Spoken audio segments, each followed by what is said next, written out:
Trading the foreign exchange market carries high risk and may not be suitable for all investors. Trading on margin, utilizing leverage can carry an even higher level of risk that can lead to a complete loss of investment funds. So before deciding to trade the foreign exchange market or using any of our software alert products, you should carefully and diligently consider your personal investment objectives, level of experience, and risk tolerance. There is a possibility that you could potentially sustain significant loss. You should not invest any capital or trade that you cannot afford to lose. It is your responsibility to be aware of and understand all risks associated with foreign exchange trading and to seek professional advice from an independent certified financial advisor if you have any doubts. Auvoria Prime does not exercise trading authority over your trades. You and you alone exercise discretionary trading authority over every trade.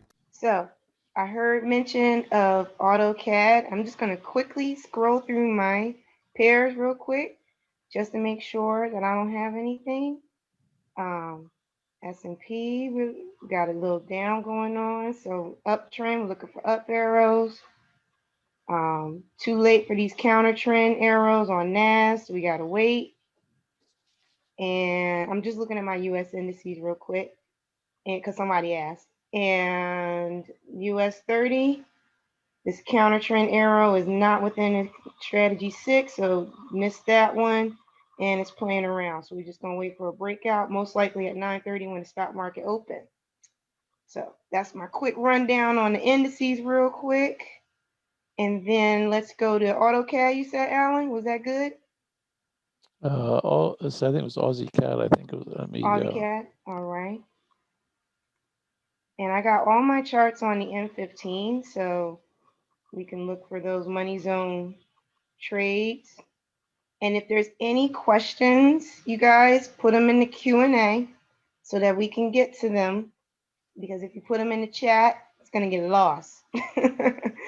And we don't want that. We want to make sure we answer any questions that you guys have. Okay, so make sure you put those in the Q&A. So AutoCAD, we had an up arrow up here. It looks like it already has taken off. So that must have happened exactly at 9 o'clock. It is a uptrend. All right, so that looks like a valid bag arrow. But let's see, by the time you get in, let's measure it. It was only 7.8 pips to the zone, so I would not have taken that trade. It was not 20 pips for a bag entry. It didn't even qualify for a counter trend trade, strategy 6. Looking at money zone, usually I do the money zone trades now too, which is strategy 4, and I mark off the top.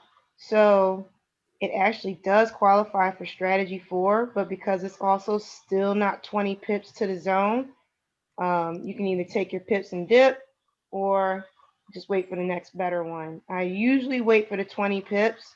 Otherwise, a lot of times when it's less than 20 pips from the zone, you can get that pullback that usually happens. So you want to take your quality trades, make sure you at least count those pips to the zone. Okay. But this was a valid not only bag entry, but also a valid strategy 4 trade, but you wouldn't catch 20 pips. You probably catch less. And I don't take less than 20 pips. Not worth my time when I could find another entry on it. Hey, Jackie? Yeah. I'm just questioning with that entry, because after the downer arrow that it didn't actually touch the zone down there. Would you say that really does qualify as a valid strategy 1? You know what? That's interesting because I had someone that tells me that they see zones that I don't see. And it's because of the way we have different brokers. And so I normally, since I noticed that we have this little support area here, I would count that as a zone to do a bag entry. However, since it's not appearing on your chart, I wouldn't recommend somebody just go ahead and do that if they're brand new to it. But I have had that happen where I'm looking at the same pair as someone else and they see a zone that I don't see. Right. So it's a good thing you brought that up, CB, because that could be showing for somebody else and it's not on mine. Right. Yeah. Right. But if you do have knowledge of how to look at zones and find support levels, then yeah, I would have done that. Thank you for bringing that up. No worries. Let's see. Anything in the Q&A so far? Are we good? I see. Okay. All right, Beach. I see Alan. Somebody brought up Euro JPY. I'm gonna Yeah, sell and I'm. oh, you got it? Cool. Yeah, I got that. I'm just replying. Cool. Oh, no, see, somebody wants me to look at gold. All right, bet we can do that. So literally everybody, since we're just getting started, 9 o'clock candle just came and you didn't really see a lot of alerts pop up yet. Especially if it's not, that's like on my screen. So if you guys have other pairs that I'm not trading, and for y'all to see that really quickly, here you go. I'm trading all 3 US indices. I have US oil, gold. Yes, people that know me, I do have Bitcoin, Ethereum, and Litecoin on here because I've been like a hard proponent of not trading crypto, but I'm getting jealous of everybody catching crypto pips. So I Hey, said, well, Jackie, yeah. I just jumped into Bitcoin. There's a valid 5-minute bag entry for Bitcoin. I don't know if you want to There you show go. that I or was not not, on the but 5. it's there. Okay, hold on, let me get it. There it is, buy, valid, yes. Let me zip out real quick. Let me confirm. Uptrend, bag, yes. Dude. Peekaboo, yes, go. Thank you for that. Let me put my little trade on here. Bye. I was not on the 5 minutes. I've been watching that for the last hour or so. I see. There Thank you go. you. And you have this little resistance zone right here that could be giving you a little bit of a problem, here on the peekaboo off of the M1. But we can just go ahead and see. That's where I went on a 0.01. And don't freak out on pips, by the way, because I did when I took my first Bitcoin trade or something. I'm like, whoa, that's a lot of pips. And it's Yeah, going we to we get. were talking about that in the last call. I actually, when you translate that over to FX book, I think that's actually like right now -37, not 376. I think those are Cool. points versus pips or something like that. Ah, got Yeah, you. yeah. Very You're not 500 pips in drawdown. You're 50. got you. I was like, okay, so I You're jumped fine. in that. So everyone, just to say why we jumped into that, okay? So even though the M1 says what it says, first of all, I was excited because it was a Bitcoin trade. Second, it does qualify for bag entry off of the M5. Bag entry valid. Here we go. Remember, I quickly zoomed out and I saw we're in an uptrend. Okay. It actually broke the top of the money zone too, but it already did its breakout way early. Went back in, saw we had a bounce from a zone, no interruption. All right. And then an up arrow, and then you go. Now, since this is like my second Bitcoin trade, I'm not even sure what my take profit is going to be, but I'm kind of going to just shoot for this zone, right? This resistance zone right here, That's and what I see what did. happens. Yep, I did the same thing. I put my stop loss. I actually, if you drew a Fibonacci, you could probably set it right below the 38.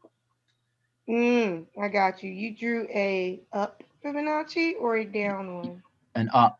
Got you.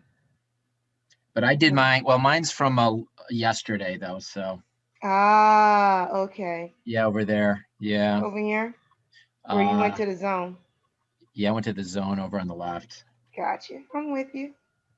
Way down here. Yeah. I'll draw it just I'm to not even see. sure if it's valid still, but it was bouncing off the 38 that I had really nicely. So It's quite all right. I'm drawing my fib here just to see if we could tighten up this stop loss or see where a stop loss would be. Okay, so I drew it up. It's retraced down to the 50. So if I zoom out and see, I had marked the high from the money zone yesterday. That's how I was able to see that breakout. So this was a strategy 4 method trade. If you guys do London session, I know I say I don't trade London session, but I'm pretty tempted now seeing all these money zone breakouts happen. But since price retraced to this 50 line, I would go back to the 61.8 as my stop loss. So, and probably a little bit under this zone, like right here. So Jackie, you see where you see the red candle dips there? There's like 4 of them that match up pretty well. Right here? No, then besides that one, the other four lowest dips all match up pretty good. No, not down there. Back up. Those, yeah, those guys and all the way across. Mm-hmm. Yeah, so I drew my fib to up to the top of the prior high there. Mm-hmm. Not that one, but to this the one right left. here? No, to the left. Oh, yeah, here. and that's where I got a 38 when I did this yesterday, but that's where my 38 hit those bottom red candles, all four of them, right? Got Really you. well. So making it look like this. Yeah, there you go. And see how that 38 now matches up with that's where, so I set my stop loss right below that. Got you. That's like right below the 38. Yeah. Oh, okay. You just did it a little bit below that, like right here. Yeah. Okay. Yeah. I don't know. Obviously, I'm almost looking to see if anyone agrees with me on the panel. That's kind of how I set it up. Oh, well, actually, I just want to commend you for drawing it that way. And I like these pip numbers here. Yeah. There we go. Yeah, let it go. I'm gonna talk about that in just a second. Let me just take a little peekaboo, like Coach Mo would say, on the M1. And yeah, there you go, baby. Yeah, you're fine. Yeah. There you go. Yeah, Clear sales. It broke right through that. Yeah. Yeah, clear sales. That's what I was looking for. I just wanted to get a little bit of the touch, and we got a little bit of a fractal forming here. I would love to hear from Matt and Al. Do you guys agree with that, the Fibonacci like that, or is that too far back? No, in time? I do that. Okay. I go from the origination of the move to the top of the run, and then I will evaluate just the pullbacks. So yeah, I agree. Basically, but the thing is, just remember that the Fibonacci has to start with the candle that's actually in the zone. So you have to, you could probably move that one over to the one to the right, actually, a little bit. Here?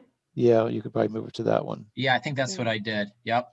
And then I believe it has to cross the moving average with a red arrow, and then you can start looking for the pattern, the reversal pattern. Like right here, which is why Well, actually, the first reversal will be that one right in that area right there. Yeah. And then your stop would be the zone below at +5 pips. Below that one, right +5 pips.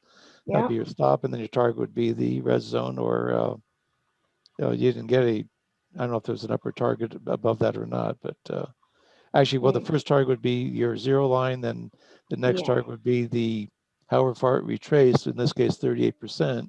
It would be the zero, then plus the 38% line up above. Yeah, absolutely. Yeah. Well, I saw that big old pop that it just did, and then it just pulled back down again. So this is interesting to see how Bitcoin works. But it looks like it's getting ready to bounce off of this MA, off of the M1, and then maybe make a little jump again.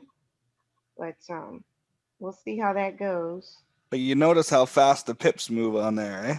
Yeah, that was interesting. Pretty cool. Somebody keeps raising their hand. Yeah, don't. If you're raising your hand, just put a question in the Q&A section. Yeah. Put your question in the Q&A, please. The raising hand thing. You don't have to worry about that. Just put it in the Q&A. So we got Bitcoin going, and there's no additional resistance zone on the M1 blocking us from our take profit, and we're following the trend. So I'm just gonna let that ride for a little bit and see what happens. And the only reason why I put my stop loss down here was because of the way I originally drew it, but I can move my stop loss up if I draw it, move my high, like I'm coming in today the way I first saw it. That's kind of why I put my stop loss down here. But that's that. And then somebody said gold originally, so I'm gonna hop on over to gold on the M5. I have it on the M15 because I just first started and I wanted to see. Again, I marked off the money zone, and here's the first candle within the money zone that closes above it. It takes off. So it was really nice to see that strategy play out. Okay, so we're looking at gold here. and we haven't been on that call for very long, so this arrow has long passed. But as we zoom out, we're on an uptrend, so I'm going to definitely be looking for up arrows. Looks like we could possibly be getting one here soon. Off of the M5, by the way. This up arrow was a bounce from a zone. However, on the M5, the way I was originally taught was to look for 50 pips. And 50 pips is a $5 move on gold. And that's only like 17 pips. So to the zone. So I wouldn't have been in that trade to try and catch 50 pips. We took it, probably would have just went for 17. But again, I try to follow the rules that Nate establishes for these different strategies and different pairs. And the reason why he puts these take profits and stop losses is to give you guys, one, simple rules to follow so that you can take your trades easily. And then two, so you could take optimal, profitable trades too. Instead of just looking for trades for your 5 pip and dip, if you so choose, that's up to you. However, why keep looking for a bunch of 5 pips and dips when you can find the 120 pip one that's actually going to move the way it should? So that's just my thought process on that. But that's why I'm very particular about the trades I get in, and I don't just jump into any old trade. So that is gold for right now, but I'm keeping it on the M5. And so somebody asked, oh, there, thank you, Naz on the 1 minute.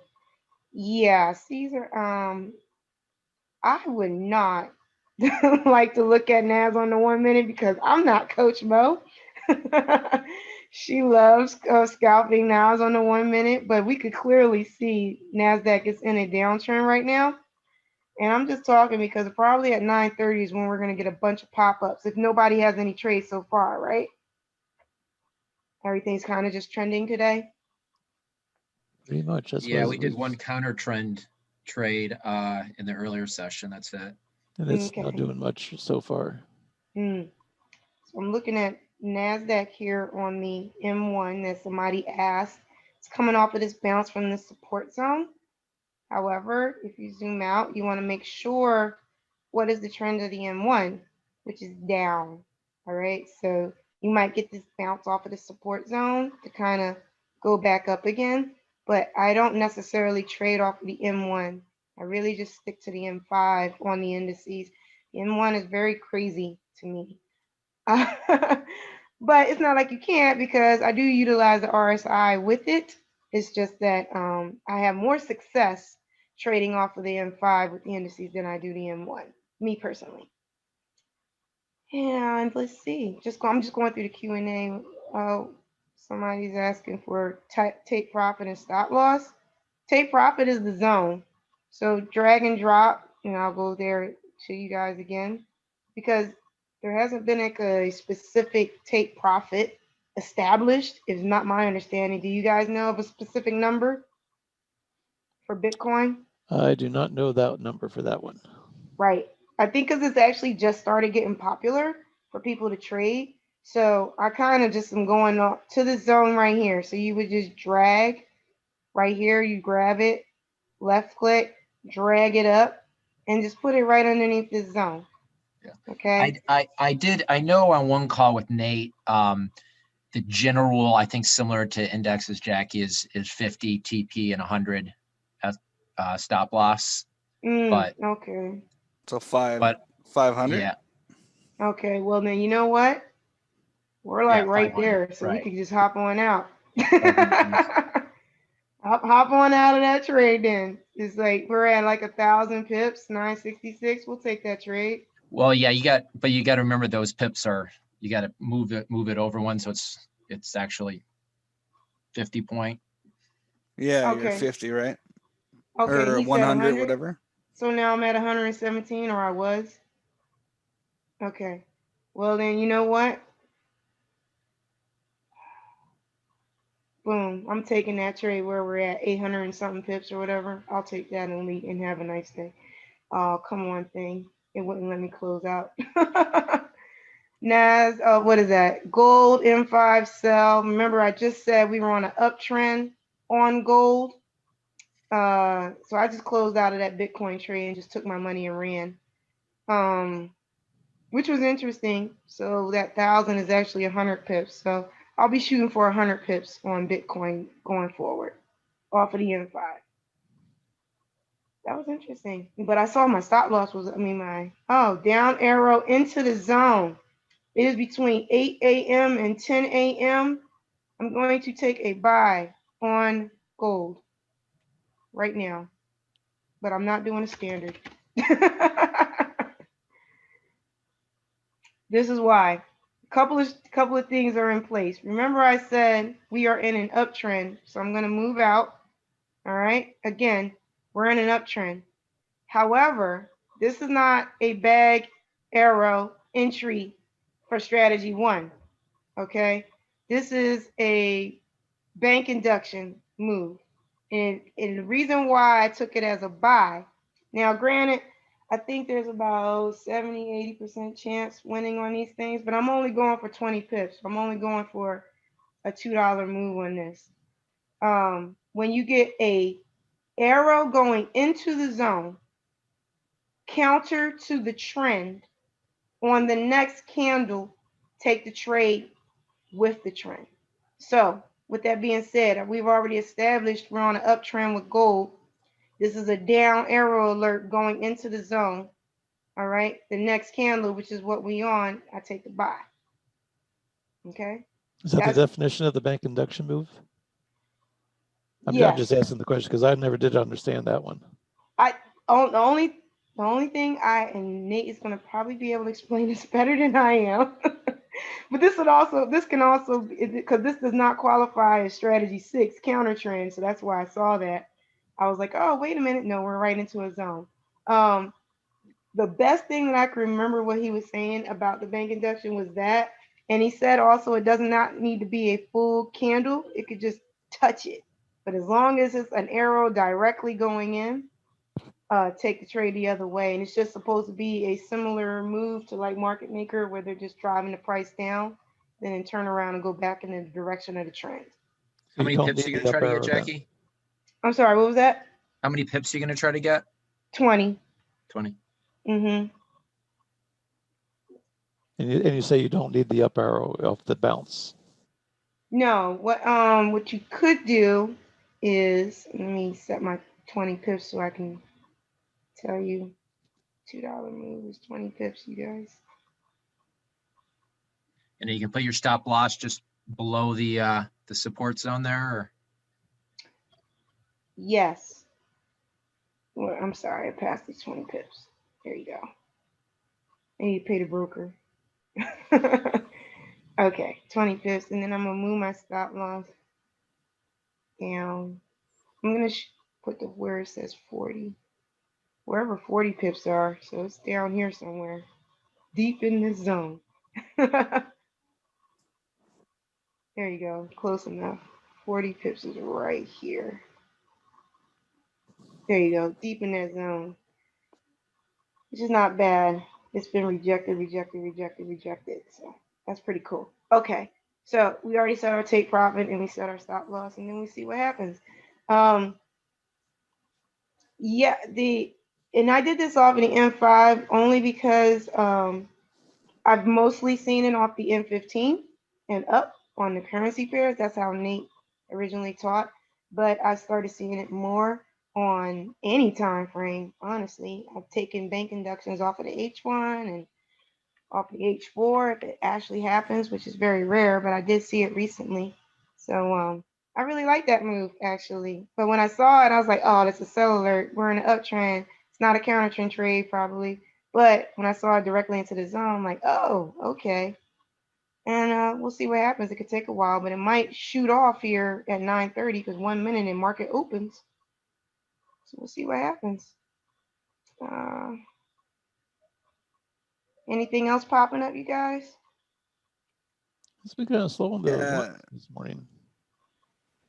Yeah, we got GN on 1 hour arrow, says David.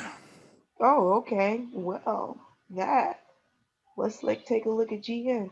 I was in GN earlier. Oh, 1 hour arrow. Yeah, 1 hour.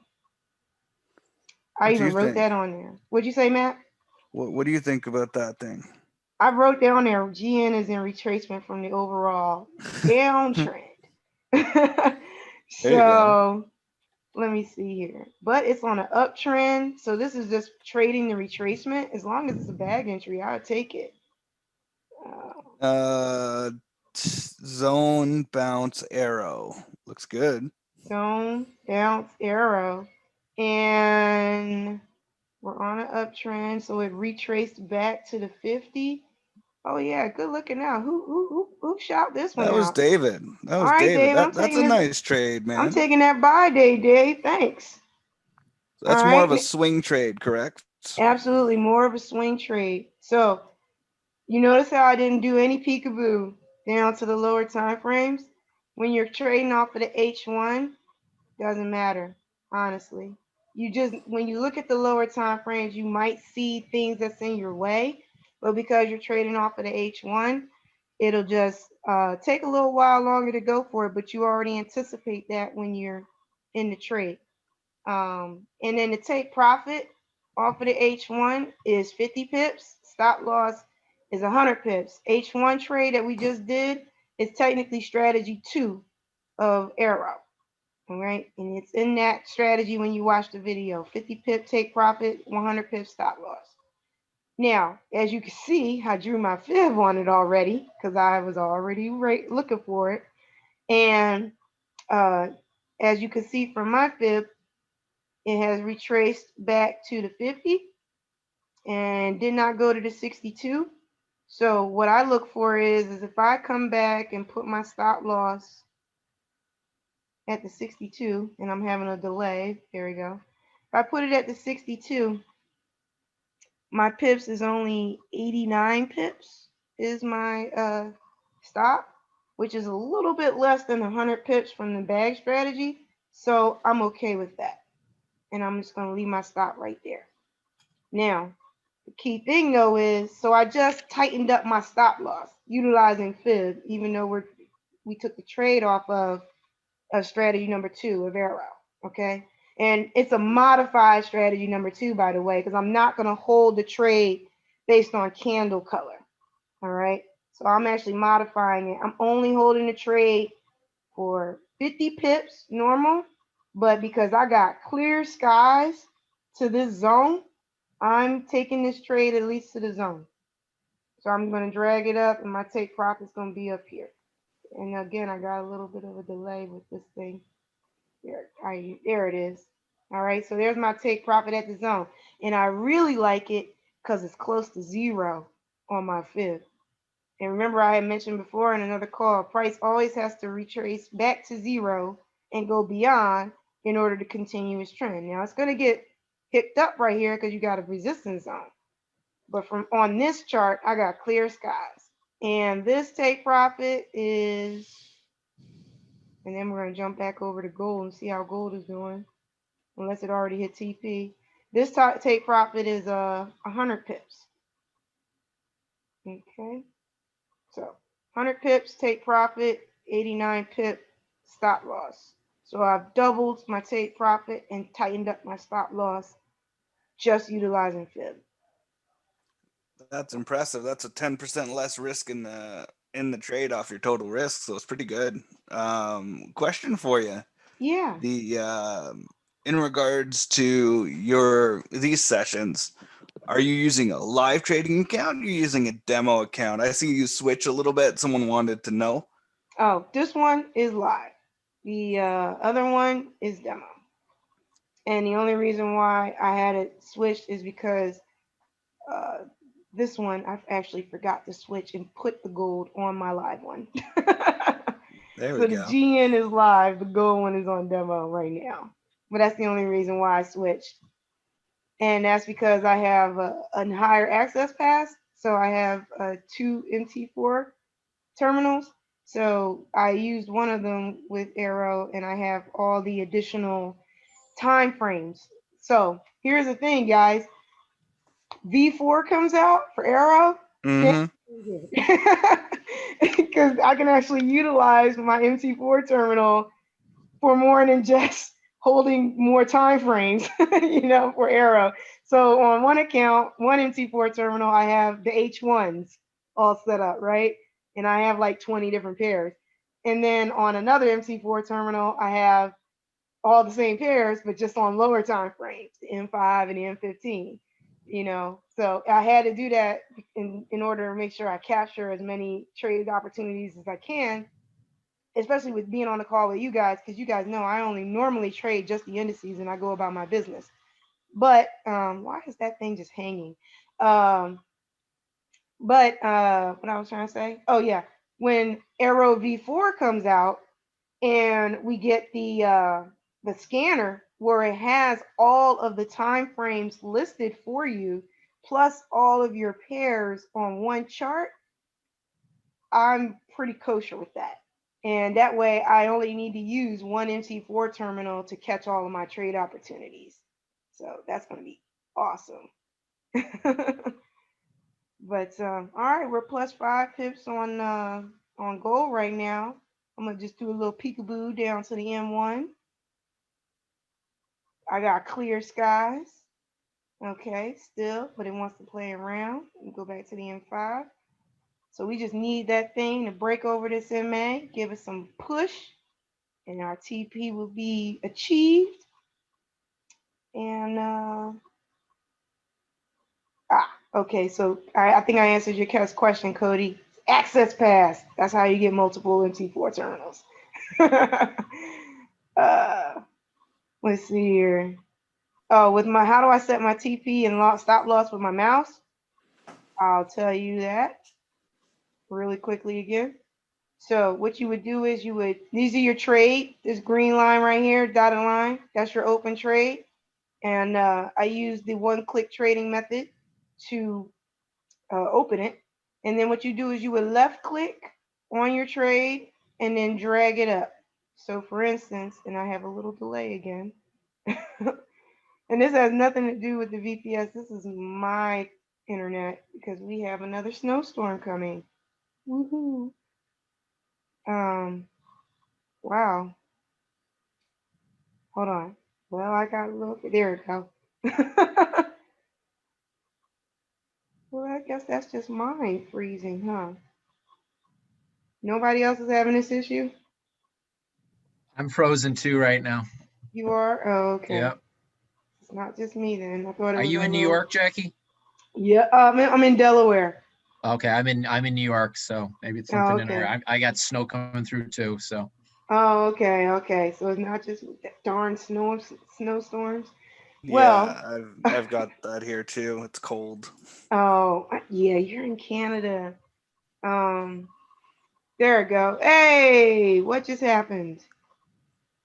My stop loss just got hit. That's what just happened. On what? Your gold? Oh, look at Yeah. that. You know what? That's why you put a tight stop loss, guys. Yeah. You don't want to be Oh, in that sucker. good gracious, that dropped. Well, here goes that one. Let me jump. Where was the other one? Let me go to GN, see what GN is doing. Okay, we're still positive there. Whew. Well, Well, nice. listen, those guys that don't trade with stop losses. Mm-hmm. Ooh. Yeah, absolutely.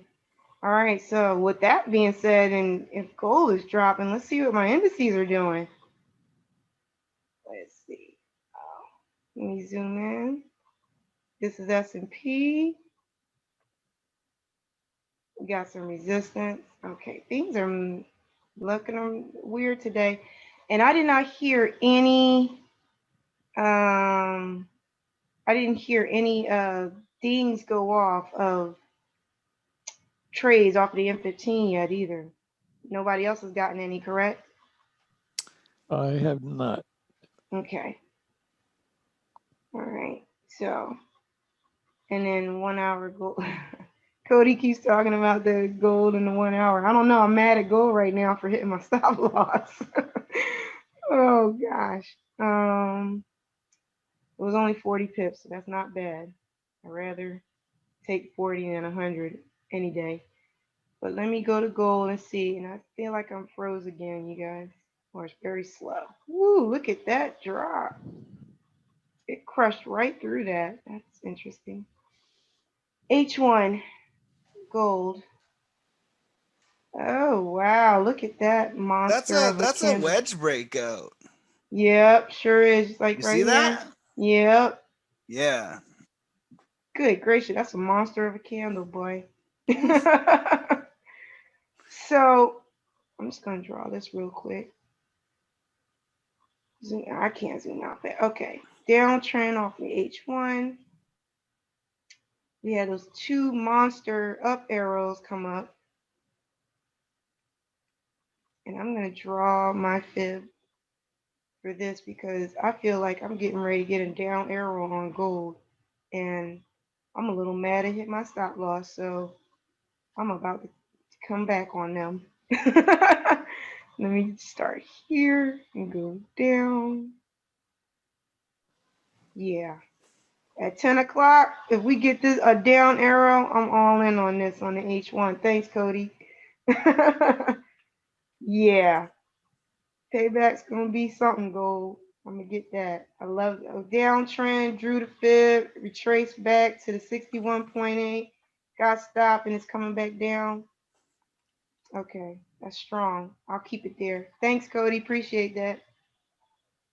Actually, let me go put that on my live. So that way I'll get the alert there and we can stay on the M5 on the other one. And then while I'm waiting for that, Cody's awesome. The spread on my broker is insane for gold. Why? I'm not sure. It actually looks pretty cool to me. That actually looks typical. What you mean? It's like a 10 pip maybe? That's a good question. That is a good thing. I haven't really paid attention, honestly. Anybody else think that spread was pretty high? That looks pretty typical. That I don't think that's high. Oh, okay. No, because just look at how many pips it moves, and look at what your spread is. Yeah, It's nothing. Actually, that's pretty cool. Yeah. I thought that was an interesting observation. And it's similar, and even though this is my live, the spread is still similar even in demo. So, and then Miss O says gold is in retracement, so it may go all the way to 0 today. I love it that the squad is here on the call, and I love it that we always talk about take it to the zone or 0. All right, so we're gonna leave GN alone. I want to make my gold in the Bitcoin. So 1 on Bitcoin, loss on gold. I want to make another win today. See what we can do. Maybe we might be able to get it when gold hits that 10 a.m. one. But Matt, now I want to just take over the whole entire call. And CB, I'm so sorry. When I get in the zone, I start talking and I start thinking, and I don't want to leave you guys out. So I'm sorry. I already done my session already. I'm just sitting here, just helping out. Okay. Yeah. Well, I'm just plowing through the questions, so I'm good. Okay. I just didn't want you guys to think I was leaving you guys out. And usually when I get in the zone, I'm like all in the zone. No, you're fine. Stay in the zone. I'm keeping everything. I'm looking at a lot of stuff. So cool. CB, you good over there, buddy?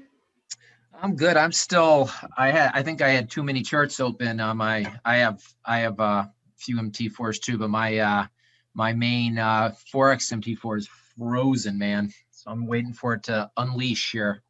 Oh, I see. I know.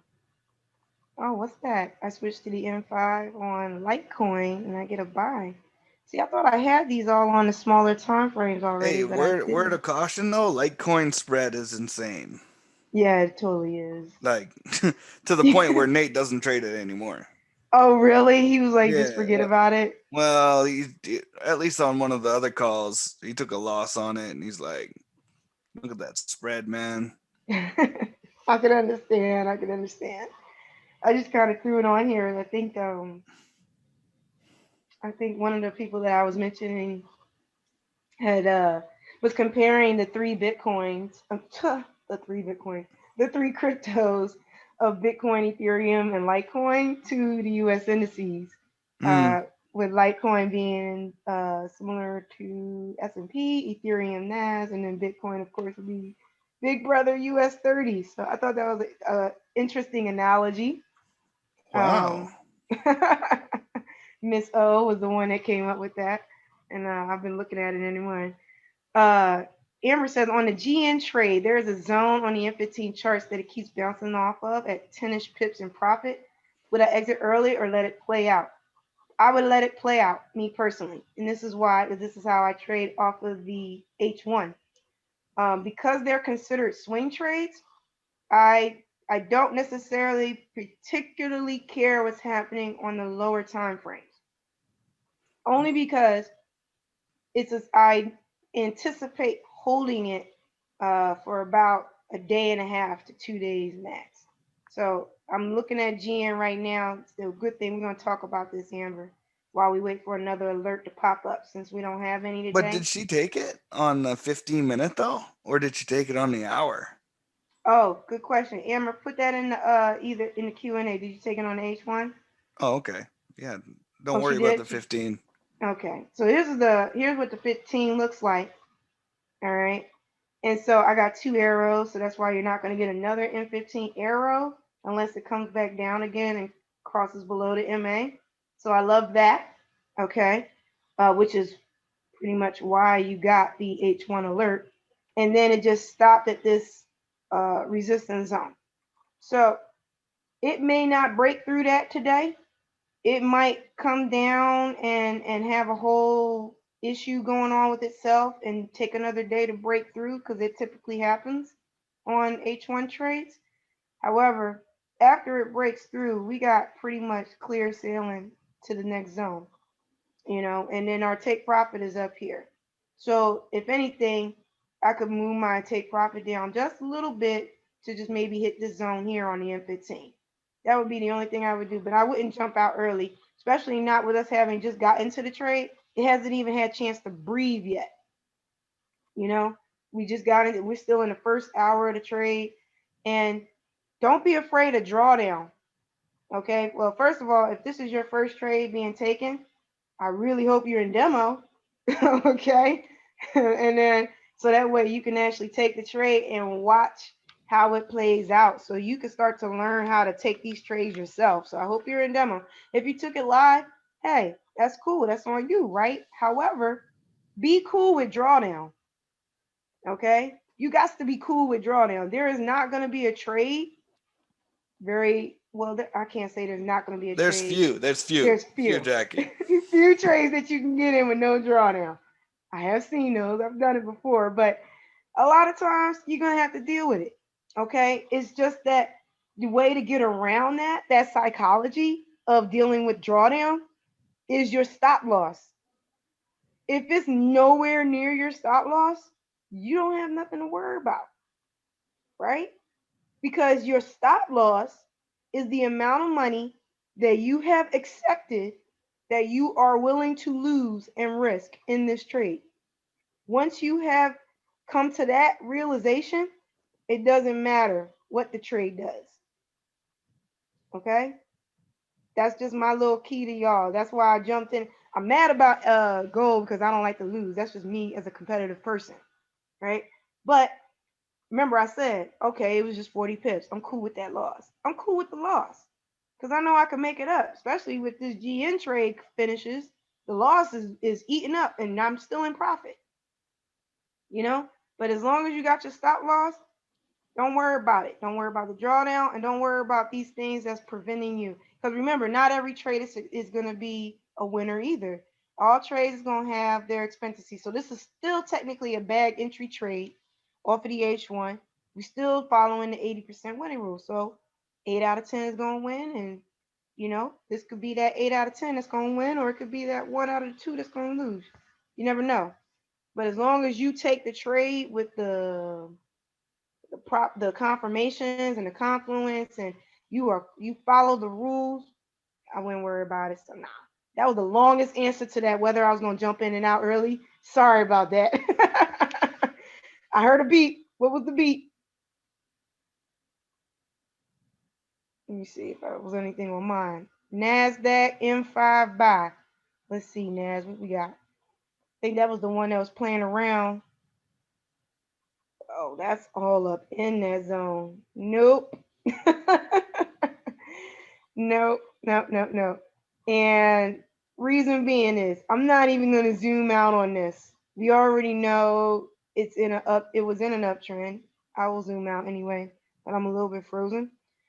We're in uptrend. So yeah, we're looking for up arrows. But the fact that this thing created an up arrow directly into the zone, and I'm not going to take a bank induction now, not after that one that just did not work on gold. No, thank you. So I'm not even going to do that. That wouldn't even be a bank induction because it's going with the trend. It just happens to be all up in the zone. And look at what the next candle is doing. So this is just a no-go on bag entry. And it does not fit any other strategy of AIRO that I know of at this time.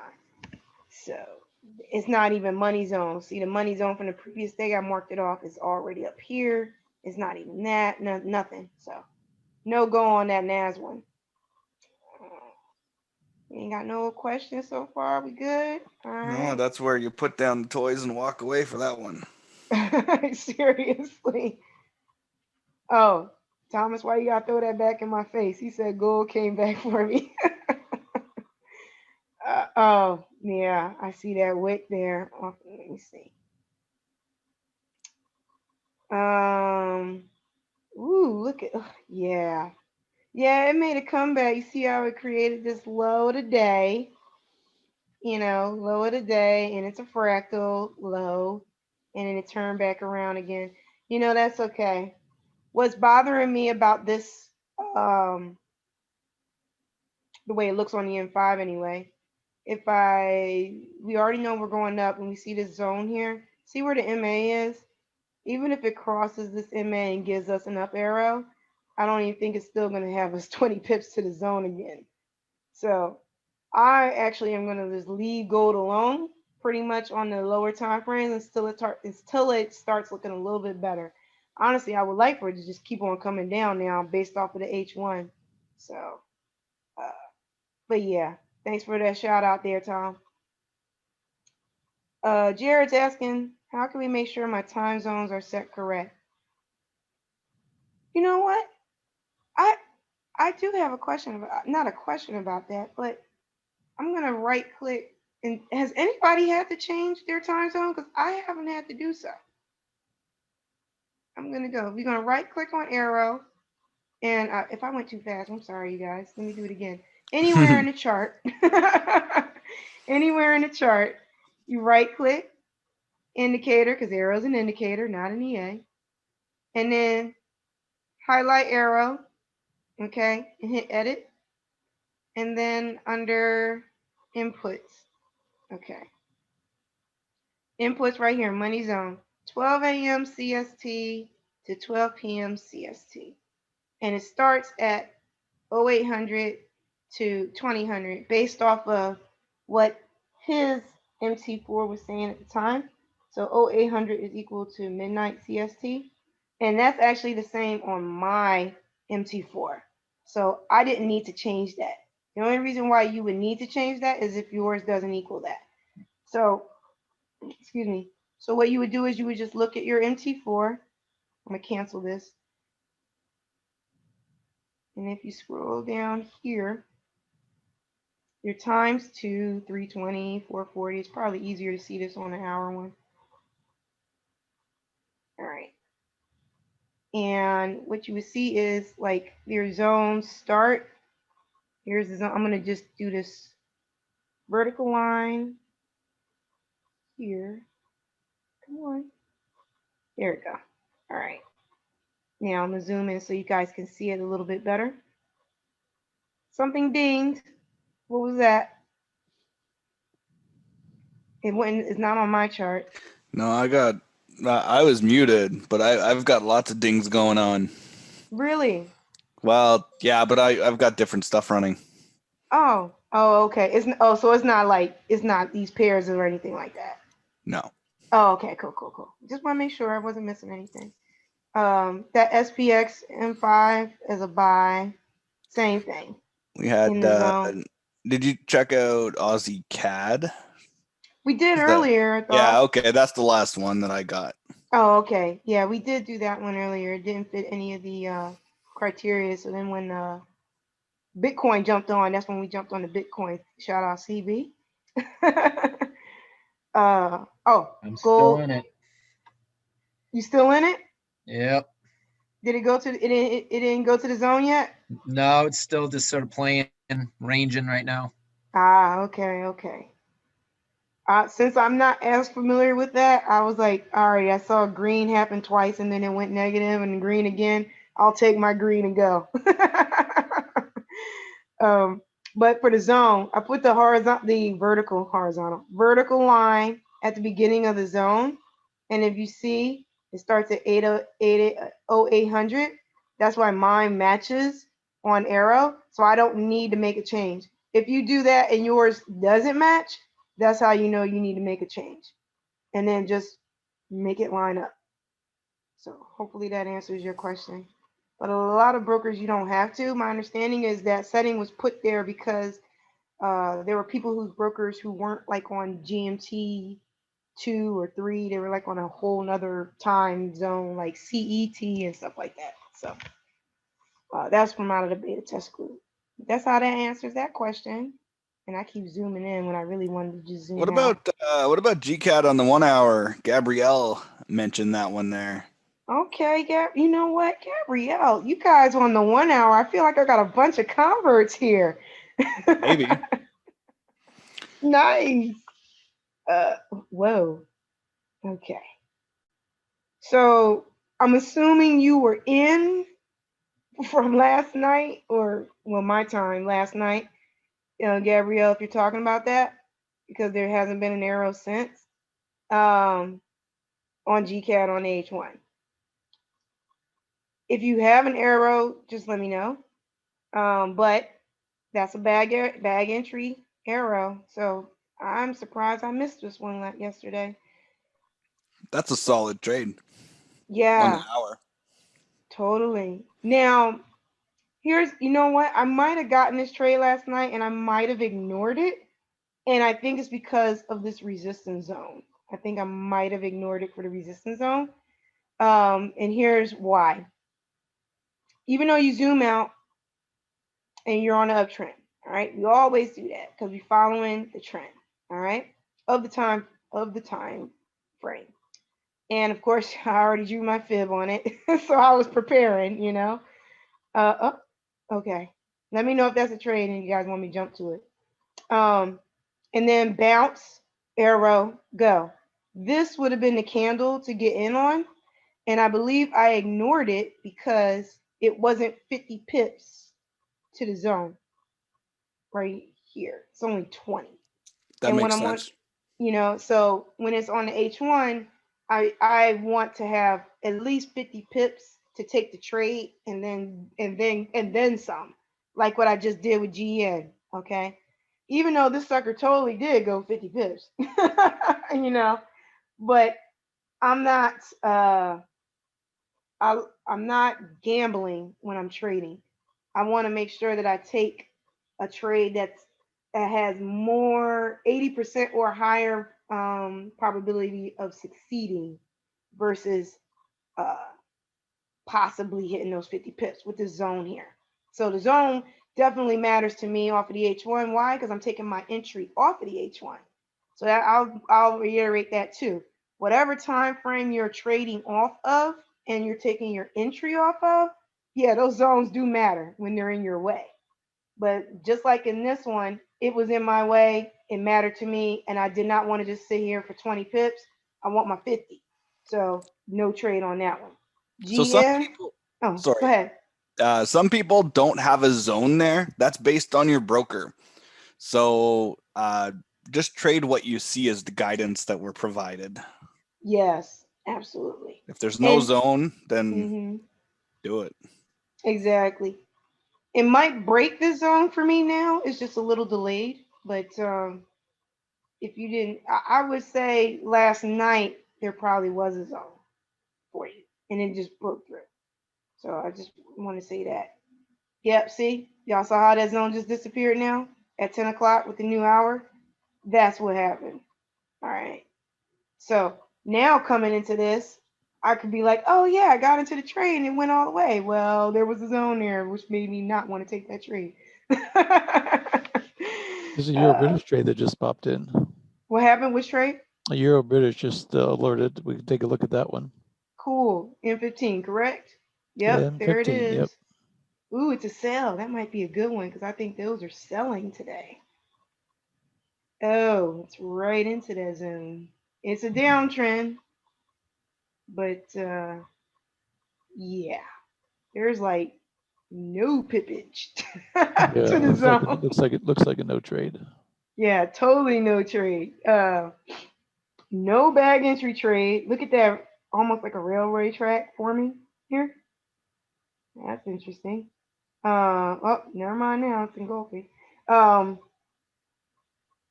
No trade bag entry, even though it is following the trend.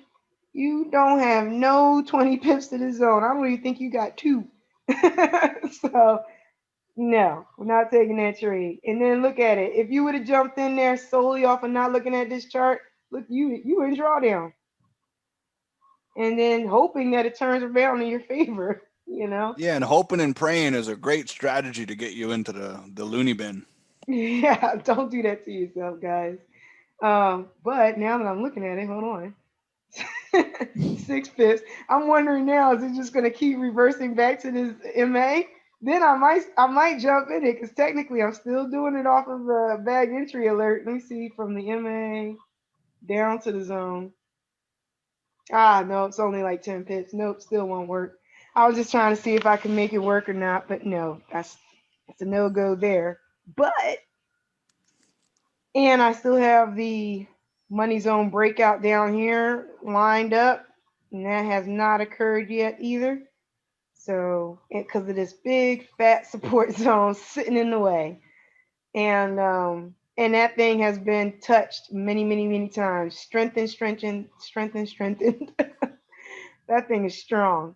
So, it's kind of like bouncing in between, almost ranging, I guess you could say. Yeah. Is anyone still in GN, or we're all out of that? I'm in GN. You're still in there, eh? Yeah, I'm still in GN. Okay. You guys got out at 20 pips? Yeah, just following up on some questions here. Cool. Oh yeah, I'm hanging it to the zone. I'm hanging in there with you, Jackie. I'm in there for the long haul.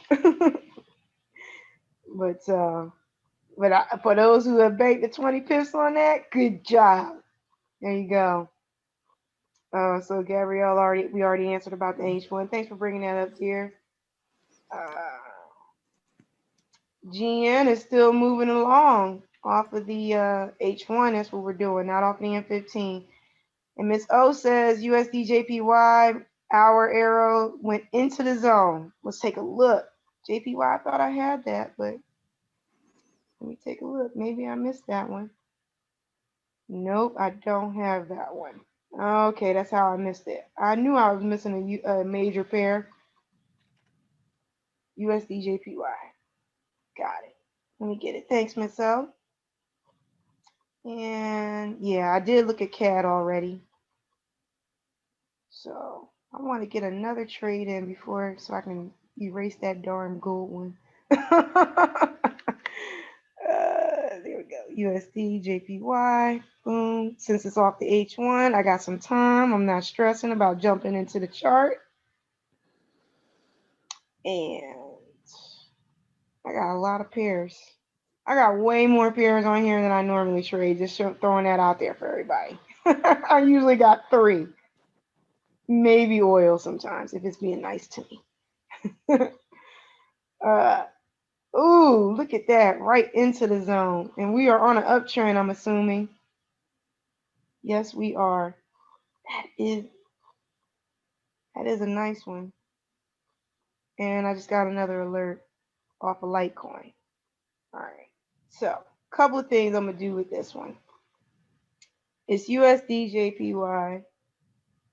It's going into the zone, but it's still very bearish. and it's on an uptrend. And this is off of the hour. I'm gonna Hey, wait. Jack, Go ahead. can I interject here? Yeah, So, absolutely. a couple people are mentioning their systems are freezing and stuff. One thing that's really important, have your phone with your same MT4 live account so that you, if something happens where your system freezes, that you have a backup plan so that you can manage your trade in whatever direction you want to take it. Make sure you put a stop loss in and whatnot. It's not in the best interest of yourself to just have your computer going, right? One other piece of advice. I know Mariska's talked about this before. I was struggling a little bit with that this morning. Market Watch on MT4 seems to take up a lot of RAM. When I close Market Watch, it definitely makes a difference. So, don't keep Market Watch open unless you need to go over there and, get a new chart, but close Market Watch. That will help your freezing up. Yeah, that's a great note. Cool beans. Thank you guys. I really like this one, honestly. And I want to take a buy, but I have Well, not. explain, because I don't see it, and it's maybe just me. Oh, because it's another bank induction. It's just off of Oh, I H1. get you. Okay, yeah, I haven't traded enough bank induction to be able to. Mm-hmm. That's interesting. It's a nice looking one, but you know what? I'm going to hold off on it. But I know Miss O is out there, and she probably it might be taking that trade. She's a part of a group. If you go take that trade, you know what? I'm gonna put it in demo. That's what I'm gonna do. What am I talking about? Guess what? If you don't know, you're not sure. Practice putting it in demo. Bye. There. Yeah, and then go check it out later and note it down, right? Exactly. That's what we're going to do. And so for everybody, and I heard it just bounce off really quickly, and if somebody is asking about an AUDJPY, from the Hawkeye session. Really quickly, you guys, H1 down arrow into the zone against the trend. I'm taking a buy on the next candle following the trend.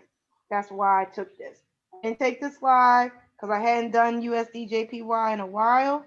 And bank inductions with Wicks, since that gold one just did that to me, I'm kind of wary on them. So did this in demo. And I'm going to play it out. Now, what is my take profit on this? Since I'm on the H1, I'm going to go off of fib, but I'm probably going to the zone again. There's nothing stopping me. So I'm going to put my take profit right up there at the zone and see what happens. And then stop loss, if I'm drawing a fib on it real quick. If I want an H1, I would still do like 100 pip stop loss. However, it has retraced to this 50 and it's going down. I'm going to put it right under this 61.8 since I'm in demo and I haven't done it before.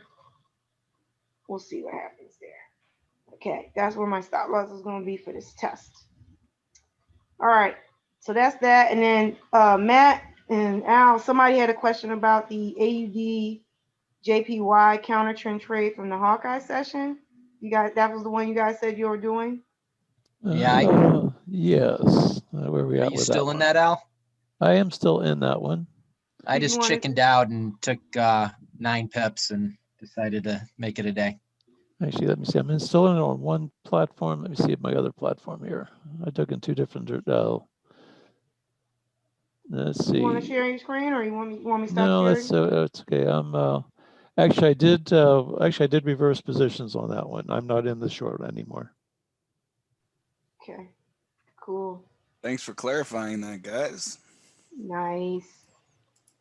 Let's see. Hey, if you guys send out messages or questions in the chat, please include what time frame and what direction. So you say GN, what time frame are you talking about? Are you talking about the 15, the 1 hour, the 4 hour? It just gives us a little bit more guidance there. Yeah, cool. All right. So that's that one. And oh, she said off on a GN on a 1 hour. Is it still going up? Yeah. Well, no, it's in retreat. It's going down right now. So we'll see what happens. Like I said, I'm in that for the long haul, no Yeah, matter what actually, that thing does. the AUD JPY is actually still showing strength to the downside. So if you're in short, I wouldn't necessarily close it out right now. Good point. You want me to bring it up or we're good? Yeah, you can bring it up. AUD Okay. JPY 15-minute chart. Cool. I like that pair. It's one of my favorites. It's what I learned to trade on. It's basically we took it short. It's basically in an uptrend. We took it short because it was in the reversal time frame. It did go short. It did right now. If it's as a short, it's still profitable from where we got in. The question is we're getting out of that zone between the 8 and 10 o'clock zone. So I would keep a close eye on it. It could still break down. It's still showing weakness to the Aussie, strength to the yen. So I would not be in a hurry to get out of it short. Good point. I see what you're talking about. So you guys, this is the AIRO, I take it. That was the AIRO. Yep. Cool. And there's a lot of room to the downside. Just it's contra trend right now is the problem. But it was a valid trade because of being in that reversal, that 10 o'clock reversal time frame. That's right. And so it is still on a downtrend. That's just kind of be patient with it.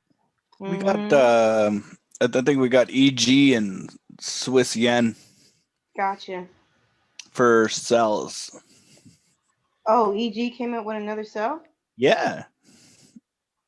Oh. Or is that the same one that you guys hold on here? Yeah, that's the same one. So okay, my bad. You said Swiss yen. Well, Swiss yen was before that. Oh, Swiss yen was before that. Okay. Yeah. Just making sure we didn't miss anything. We were looking at. Oh, okay. And I would still say the Aussie yen still has strength to the downside. Cool. Excellent.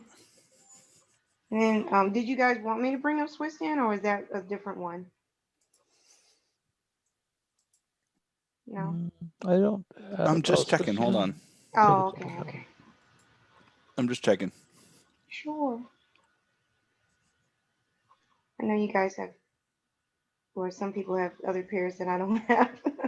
I need to get a whole list. Well, again, when that market scanner comes out, this won't be an issue. No, it's gonna be game over. I can't wait to get my hands on it. Yeah. Like I won't have all these charts open anymore. No, it's gonna make our lives a lot easier instead of flipping around the 25 different charts trying to find the alert. Yeah, I see it. It was a down arrow alert. Yeah, it was. Okay. It was a Swiss yen, whatever. Hey Matt, have you heard? Did I hear right that in order for the all of Auvoria Prime to have AIRO 4, there needs to be some changes to the VPS? I didn't hear that, but I do know that there's going to be an option available later on at a later date for an enhanced VPS at an additional cost that will allow people to have significantly more horsepower. Nice. But that's later on down the road. Right now, there's some growing pains with the softwares, that the efficiency of certain softwares combined with other ones. So that's why right now I'm stress testing them. So I've got 4 AIRO on 1 VPS. Yeah. And it's let's just say that Market Watch being closed is the difference between me being able to do anything and not. That's exactly what I'm experiencing. And you really can't go much beyond 20 charts open at the same time, I think. Yeah, it gets really slow. But Gearbox is a different beast because you're not actively switching your screens or anything, and you're You're just Yeah. letting it do its business. I was just going to say, I have gearbox on one MT4 and then AIRO on 2. And, I froze out earlier, but once I was able to get everything back, I just closed Market Watch and reduced my charts by down to 16, 17. And now I'm okay. That seems to be sort of the stopping point there. Oh, Good observations. appreciate that. US 30 is a no-go. Don't have no room with this zone in the way. So I'm not taking So that there's chance. also another thing, guys, with your VPS. If you have a potato computer, like if your computer's really not good, you're gonna struggle running a VPS on it, right? If you have you can't have a whole bunch of stuff running on your computer either at the same time, because it's gonna slow everything down. I was wondering about that. So it's not just the internet connection, like you're even. No, because so there's a couple different things, but one of the really important things with that is if your computer is working really, really hard right off the get-go as soon as you boot it up, then you might have problems, because yes, there is an amount of resources that's required to run Internet Explorer, Google Chrome, or whatever, but running through a VPS demands a little bit more horsepower. But if you're running running a Windows 95 and you're expecting to get some kind of great performance and no lag, it's going to significantly affect your VPS, your lag to the VPS. Like there's going to be a significant slowdown. Yeah, I was kind of searching around a little bit, and I was reading a lot of professional traders use actually like gaming computers. And that's what I'm using. I upgraded my RAM, so now I doubled the RAM in it. And so I don't make recommendations, but you're looking at a good, for about $1,000, you can get last year's version of a good gaming computer that will smoke anything out there for maybe $1,100, $1,000. And that makes a pretty big difference with lag and not freezing up when you got all these MT4s open, Matt. Yeah, because I've got I use an Asus. Yep. And Asus is actually a fantastic company when it comes to the quality of the hardware and everything. Yeah, I have a laptop, an Asus laptop. Yeah. So right now I'm running about 16 gigs of RAM. Mm-hmm. And it only cost me, I think it was like $125 to double the RAM in my computer. So I did it myself, but the laptop's been great ever since I upgraded the RAM. I also would say that my desktop is, connected to the internet through Wi-Fi. I'm thinking about trying to hardwire it in. Might make a little difference too. No, what you need to do is get yourself a mesh network. Oh, I have one. Oh, you do? Yeah. Oh, yeah. And you're having problems? I don't know. I'm not sure what the culprit is, right? I mean, I don't know if it's the VPN, my desktop, or the Wi-Fi. Those are three components. It's hard to tell. I don't think it's your mesh network. I'm in the basement and in my trading pit, which is a walk-in closet, and I have a there's no problems. I have the Linksys VLOP mesh with 6 towers. I actually went and got 3 additional towers, so I have them all through my house to make sure there's no dead spots. I was just peeking through, guys. Just looking at my GN since people were talking GN's about it. Going back up. There you go. I usually chicken out, Jackie, and just take my 20 pips, but I'm going to go with you on this one. See if we can get our 100. Go for it. Yes. You might be in there for a while, but yeah, that's all right. That's all right. Let her ride. Yeah, I stole the trick from Al. What was it, last week when or Coach Mo? I'm so sorry, I forget who had the trick, but it was putting the arrows on the chart. I think that was Al. Yeah, that was Al. And then Coach Mo was talking about the text, so I put text on here because I was drawing my fibs, so I looking for this, and yesterday I was tempted to trade the retracement, and I was like, you know what?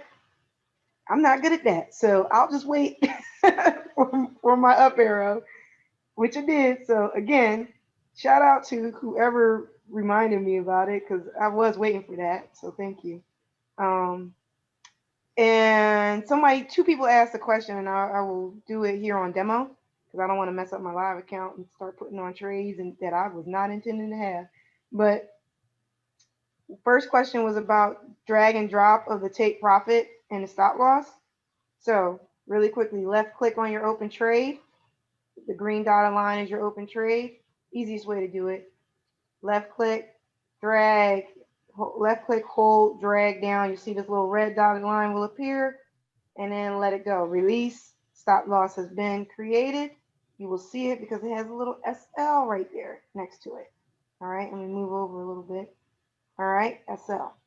Then same thing for the, I'm going to get rid of the one click trading so I don't open up another trade by mistake.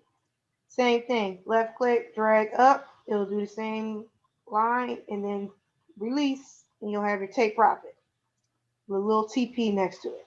This, of course, is for a buy. They would be reversed if you were in a sell. So hopefully that answered that question. And then the other question was somebody asked about the market watch. How do I get rid of it? So this little button right here is a quick, easy way to get to your market watch. So once it's depressed, your market watch is open.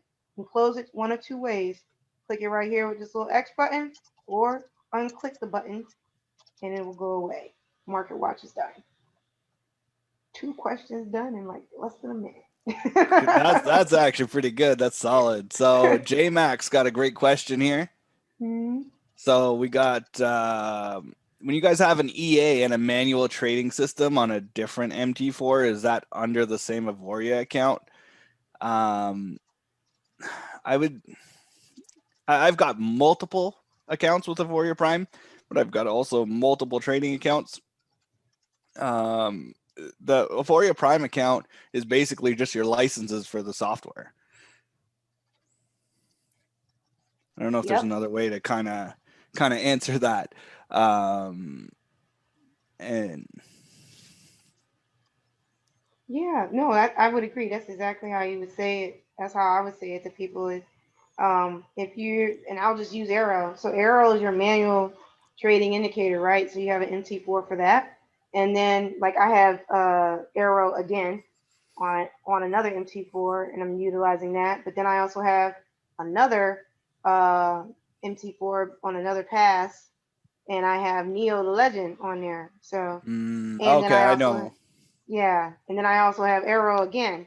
So that's an example of AIRO manual indicator with an EA running 2 different MT4 terminals on the same Auvoria Prime account, or VPS is what I'm trying to say. So Could yeah, I add into this discussion?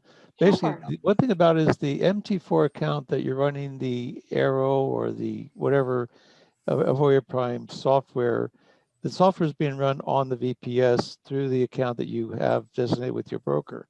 You can still run an MT4 outside the VPS on the same account outside the broker. The difference is you won't have the indicators or the software won't manage it. But if you're doing a manual, if this you're doing a manual trading and you want to look at the AIRO software, you can still take the trades outside the VPS and it'll still be like for the manual trading part, it'll still show up on your AIRO MT4 platform.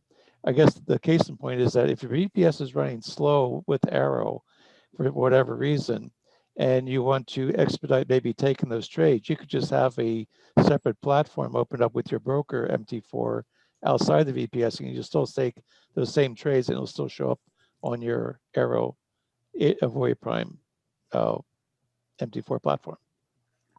If that makes all sense. If you want to run two, I guess there's also another thing to clarify here. If there is, if you want to use 2 different systems, you need 2 licenses. So you need to upgrade from the bronze to the silver. Like you can't use AIRO and Gearbox on a bronze pass. You need to have, for every extra MT4 on your VPS, you need an extra license. If that makes sense. Yeah, and you know, one other thing to add to that, sorry, my dogs are barking. One thing that a couple of my people are talking about is you can have multiple accounts though. Like if you're going to trade Arrow and you want to have a demo and a live account, you can have both accounts in one MT4 and just flip back and forth, but you can only use Arrow, you know, the one indicator or EA. Absolutely. So let's see here. Oh, I was just looking around. Somebody asked me to take a look at gold. I'm looking on the H1. I did not get my down arrow alert yet on the H1, so I am not going to do anything. The easiest way for me to trade off the H1 is the arrow alerts. And I just use fib to tighten up my stop loss if I can, and extend my take profit if I can. So nothing on the H1. And then if you wanted me to look on the H5, I mean the M5, nothing going on yet. We didn't even get an up arrow alert. So that's fine with me because I actually don't want it to go up. I want it to go down. So let it bounce off this resistance and come on back down again. Are you going to get another down arrow alert? I have no idea. But that's that. So hopefully that helped answer that question about gold. And so somebody's got that. How do I flip back and forth from demo to live so fast? Because I have multiple MT4. That's why. So demo, live. And that's why. Hopefully that's why I have that. But I am not doing the coming into the navigator and logging into multiple accounts because I noticed that was what was messing up my MT4 notifications to my phone. Switching back and forth from demo to live that way. They're all in the same MT4 terminal. So I noticed that because I did it a lot because I'm also like Matt, I have multiple trading accounts for different uses. And so when I would trying to utilize Arrow on the same MT4 terminal and flipping between demo and live, I noticed that my MT4 alerts has stopped multiple times and then I had to do the reboot and all that stuff. Now, granted, that might not be what was going on with other people, but that was what was happening to me. And once I stopped doing that, everything was kosher. So just wanted to let you know that part. So was there an alert that anybody got? Because I'm on the M15 for everything that I have, which is the 10 recommended pairs. It was not recommended, suggested pairs by Nate, plus my little extras that I have. But is there any other pairs that generated an alert anytime? The last one I got was the Euro British. That was at about 45 minutes ago. Cool. Okay, kosher. Cool. Alrighty. And somebody's asking. Got nothing else.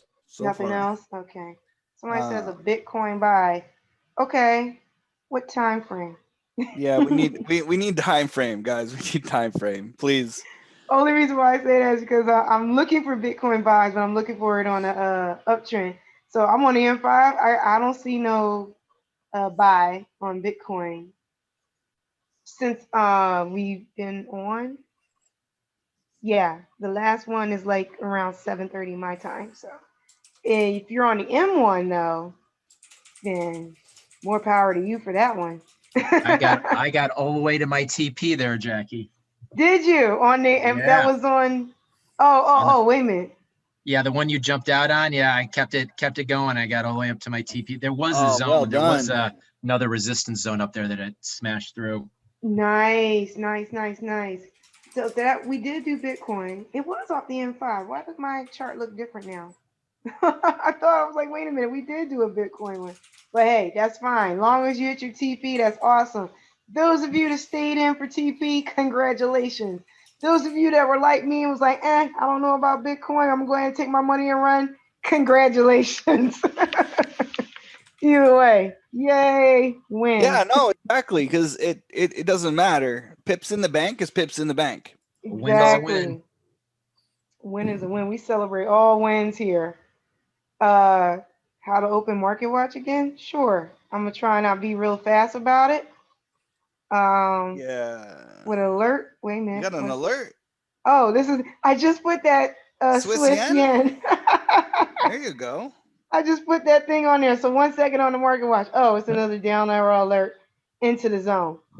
And I believe that was on an uptrend. If I look back again, Swiss yen, all the no downtrend. Okay, downtrend into the zone. Not a valid trade. I don't have. It's not fitting any criteria that I could think of at this time. For instance, and I'll talk about it for a second. Running through all the strategies of AIRO. Bag entry. Is it a valid bag entry? No. Why? Because it's not 20 pips to the zone. All right. If you want me to count it, I'll count it. Even from your current entry where you get in right now, like right here to here. That's not 20 pips. That's 2.9 pips. 3 pips to the zone. Not a valid bag entry. We're on the M15, even though it's depressed to M1 and it's taking time to catch up. But I'm on the M15. I'm on the M15. I'm not on the H1, so it's not a strategy 2. Asian session breakout. I haven't really traded that, so I'm not really sure. Money zone breakout is going to be a no, and this is why. If you mark up the low of the money zone, previous day's money zone, even though you had breakouts right here, it got stopped by the support. Another breakout right here, it got stopped by the support. Not valid money zone breakout trade either. And then multi-time trend trade, and it's not a counter trend trade because it's actually going with the trend. So multiple no's on Swiss yen. Sorry, guys. Utilizing AIRO. Multiple no's. Gold sell just came in. Good looking out, Sandy. Nice. I appreciate that. You want to know why, Sandy? Because I wanted it to go down. Yay. How'd you get a gold sell? See, that's a broker thing. If it was on the M5, Sandy, if it was on the M5 and I don't have an alert, that's a broker thing. That's candlestick formation. That's price quote changing. So I don't have an M5 alert. So if you got one, that's just, I'm gonna leave that there. But I'm waiting. Jackie, Yeah. take a look at the pound Swiss M15. We don't have an arrow yet, but it looks like it's setting up pretty good. Okay, got it. We're going up. Yeah, we look like we're going up. That's gonna be nice. It's a little tight, but there is 20 pips right now where it's sitting right now at this. It looks like we might get an arrow, right? Mm-hmm. Yeah, you definitely could. There's a wedge breakout there too. Yeah. This right here. Mm-hmm. Mm-hmm. So it might come back down, tag Mhm. that trend line. Mm-hmm. Then you could get an arrow up. That would actually be pretty sweet setup. Yeah, that would be an optimal setup, right? Okay, so we might get that at 10:45. Let's keep a lookout on that. So Ron, if you're oh, sorry, go ahead, Matt. Sorry. No, you're fine. So Ron, if you're newer to trading AIRO, the best thing to do, stick to strategy 1. I would go review the strategy 1 video, get a really good understanding of what they're looking for, and then take a snot load of demo trades and then take a look. But please don't use Alexander on the 15-minute time frame. Do not do that. Yes, don't. I actually kept Alexander on the daily. Yeah, I'm not even running it anymore. I'm just using Gearbox. Yeah, I'm not even running Alexander anymore either. I have not gone over to Gearbox yet though. But okay, we need to talk. Yeah, I know, but I know this is the AIRO call, but I know later on. Later on, Matt, because Neo. That's all I'm gonna say. But Sandy was talking about the M15 when she was talking about gold with this down arrow alert. And see how, okay, so this is a clear thing, right? Remember I originally took that gold as a bank induction, right? Off the M5, and then it hit the stop loss. And here's the sucker doing it again, but then it actually went to fruition off the M15. So either me doing it off the M5, I didn't have my stop loss back enough, like didn't give it enough time to breathe. Otherwise, it sucked if I would have did it, or maybe if I would have waited and wait for the M15, it did it again, and then it actually played out the way I wanted it to. So you know what, Sandy? I'm gonna lead us on the M15. Thank you for that, my dear. And I'm gonna look for them off of the M15 now. Look, here's another one. Gold, bank induction, next trade, buy. Look at how far it went. Yeah, thanks for pointing that out, Sandy. And keeping it on the M15 going forward. Appreciate that. See, I knew what I was talking about. I just didn't have time to let it Hey, breathe. Jackie, is bank induction going to be the next strategy that Nate puts up for us? I don't know if that is. Okay. I believe That's one of them. That's one of them that he's kind of holding on to for a little bit. So people are talking about bank induction, but the strategy's not even out yet. Right. Yeah. Right. So like, I don't know. I'll be nice, but the strategy's not. It's not out yet. No, it's just that video. The last 3 strategies that are gonna come out all require multiple videos. So that's why you haven't seen one since we dropped the Fibonacci one, because that was a 2-parter. And so Yeah. I don't know if bank induction or market makers or even the secret extra special strategy that he came up with are gonna come out yet, because he has to do like 2 to 3 videos for each one. Because you guys all know Nate's a professor. He wants to make sure that he teaches it appropriately and easily so that everybody can grasp it. So, but he did say that if I do see the trade utilizing the strategy, take the trade. So that's why I was taking it right now. Again, I'm a little mad at myself because I ain't let it breathe. But now I know, so that's good. But yeah, so don't harp on bank induction, you guys. It's just another strategy at AIRO. But since you're so hype about it, though, now y'all know what to look for, when he does. Market maker too. Those are awesome strategies. And I think he's even said in multiple calls that those are actually his favorite strategy to trade with, in addition to strategy 1. So yeah, so definitely. GN question on the H1. What are the parameters for take profit and stop loss? I know you said 100 pip take profit, but how many pips for stop loss? Okay, I'm gonna go over that one more time on the GN. Even though I heard some, but you guys will call out to me if we got any trades. Yeah. All right, so Well, go ahead, man. I'm sorry. no, I'm just saying the last one I've got on my system is Swiss yen. Okay, all right. You just say 5-minute gold. Oh yeah, 5-minute gold, Jackie. As a sell? As a buy. I don't know. Oh wow. 5-minute gold is a buy. Oh. Eesh. Oh, Is it that there? looks. Let's see. Is it close? No. Yeah. Doesn't have the $5, I don't think. I don't even have a zone, y'all, to support.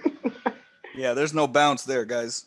I wouldn't even, like, I want to say this might be the zone, but then this might be the zone, and I don't like this whole situation. So I don't have a zone, no go.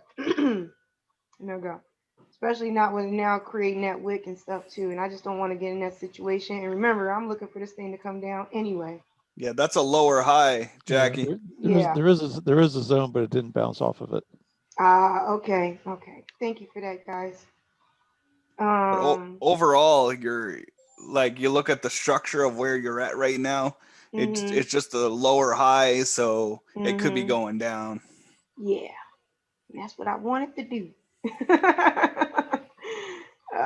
The GN trade. I'm gonna jump over to the GN trade real quick. GN. All right, this is the H1. The parameters of it is based off of strategy 2 of AIRO. All right, it's a bag entry. All right, so we're following the trend. When we zoom out, it's an uptrend. You have a bounce from this support zone, as you clearly see right here. Okay, AIRO, go. All right, that's bag entry. Take profit according to strategy 2 video is 50 pips. Stop loss is 100 pips. Okay, the stop loss that I generated was based off of me drawing a fib, and then also I got clear skies, which is I'm stealing Nate's term from to the zone off of the H1. Even though on the lower time frames there's probably some stuff here blocking me, which is why it's taking a while, because somebody did mention every time I hit 10 pips, it got knocked back out again. It's okay. I plan on being in this trade for a while, but those are the parameters of an H1 trade. Now, again, I'm doing a modified version of strategy 2 because I'm not holding this trade based off a trend color. Okay, so when you go over the strategy 2 video, he's going to tell you you're actually following the trend based on trend color. I'm not doing that. I'm just going to the zone and I'm getting the heck out, taking my money and run. Whatever it does after that, GN, do what you want to do. Let's see here. All right, so I keep hearing beeps. Hey, Jackie. Yeah, CB, what's up? I just have a question, quick question for you with this trade. So let's say, later today or tomorrow, whatever, you're getting up to close to that upper zone there to your take profit. Do you ever pull your stop loss, up, closer to price and just, get rid of the TP and just let it go until it hits your stop loss below it?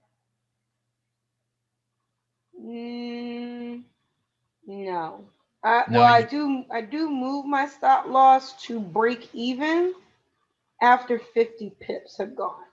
Okay, but you would never pull your stop loss, up above entry to, so you have like a risk-free run in case.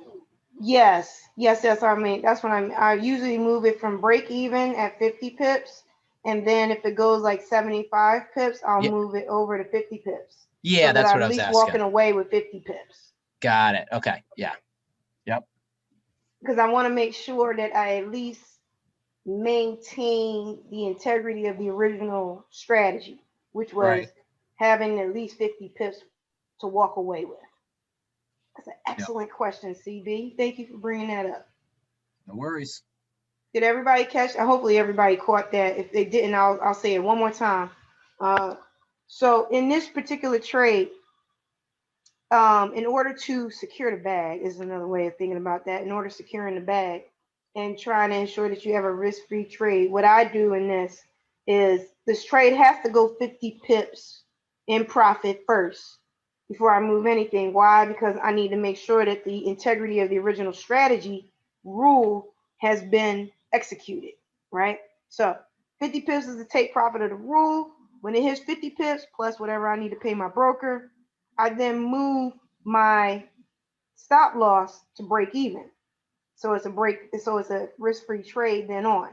Then once it moved to 75 pips profit, which is an additional 25, so really half of where I need to go, what's left, then I will move my stop loss to the 50 pip take profit so that I have secured my bag of at least 50 pips. So if it hits the 100, okay, nice. If it doesn't and it just decides to retrace back and hits me with my 50, fine. Either way, I'm still a winner with money in the bag. Thank you for that, TV, because yes, I do that. One of the benefits of hanging out for trades. Let's see. M15 UJ. If we break the zone, we might be in for a sale. 2 consecutive arrows has already appeared, so we might not get a notification.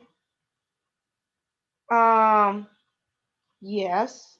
Here you go. I'm gonna go to UJ because I'm actually in UJ on demo because of that other thing. Let's see, UJ, here it is. So I'm in there off of the H1, right? Because we had that bank induction move, which is probably gonna clear the support. So that's probably gonna just might hit that stop loss, but I'm in demo on that. But here it is on the M15. So when you zoom out on the M15, yeah, you're not going to have any arrows because you've already had 2 and it hasn't come back up again. So what happens in that case is you need to go to strategy number 5, which is the multi-time frame strategy, meaning if you get 2 arrows consecutively and this is a very strong downtrend, you need to go trade off of a lower time frame. So he teaches you M15, you have this issue, go down to the M5 and see what's happening on the M5 if you can start taking trades here. Again, we have the strong downtrend. All right. So if I zoom in, and that's me zoomed all the way out. So you would be down here trading your trades and catching pips that way. So like here's a down arrow here and so on and so forth. that's how you would handle that, UJ. So yeah, you're probably not going to get another arrow, but I got our arrows going down. Oh yeah, see, it just broke that support zone. It's gone. So those hour arrows is probably just going to continually make it go down. But I got 2 of them. So honestly, I would go to the H4 now. And I got a down arrow there. And look, it's actually about to hit my little stop loss here on my little test trade. But that would be interesting because if you see my fib, it looks like that's like right at the 61.8. So technically you're trading the downtrend retracement to turn back around and go back up again. So that's what I normally do when I start seeing double arrows on lower time frames. I just move up in time frame and I start to now do a swing. Now, because I don't normally do counter trend trading, I wouldn't be trading this particular retracement, but I am now going to be looking for that up arrow going back up again. So I tried to get in a little bit earlier based off of bank induction, but since it broke through that support on H1, most likely it's going to hit that stop loss and then turn around and go back up again, and I'll just catch it on the way back up on an up arrow. So that's how you handle UJ for right now. I've got a question here, guys. When you take a trade on the 1 hour on a certain currency pair, you're still going to take a trade on the lower time frame on that same currency pair? You can if you want to. As long as you position size properly, right? If you're not over risking and stuff. Yeah, absolutely. Totally different trade, right? Absolutely different trade. Especially if you like for instance, say I have a up arrow alert on UJ and I get in off of the H1, right? But I start to see some retracement happening, okay? And most likely it's what you see here on the M15. It's actually down. So you can have an uptrend on an H1, right? And then a downtrend on the M15. You're going to trade the trend of the time frame that you're in, but just know that on the lower time frames, you're either trading a retracement or you're trading the beginning of a new trend, because it has to work itself through the lower time frames for it to appear on the higher ones. So but I do that sometimes on currency pairs. I don't do that on indices because then I tend to over leverage myself. But it's a little slow moving today. So thank you for that, Matt.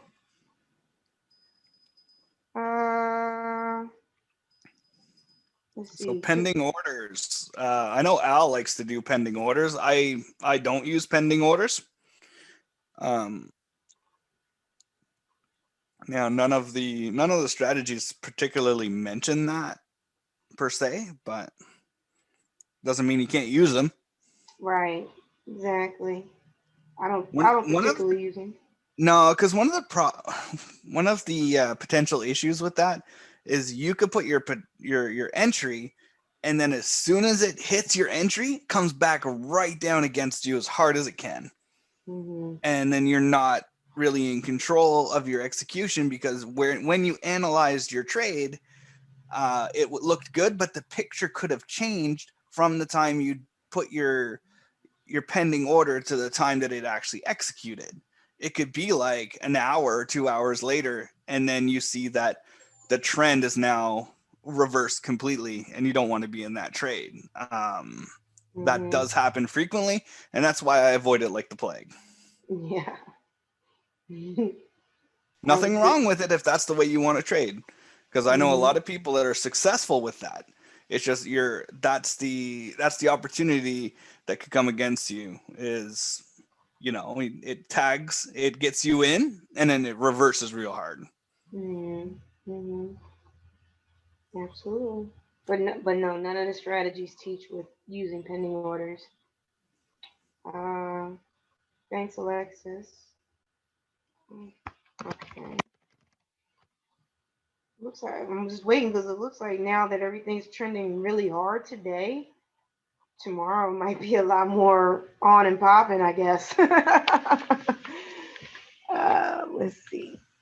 Somebody asked on GM, was it 100 pips take for TP and 200 pips stop loss?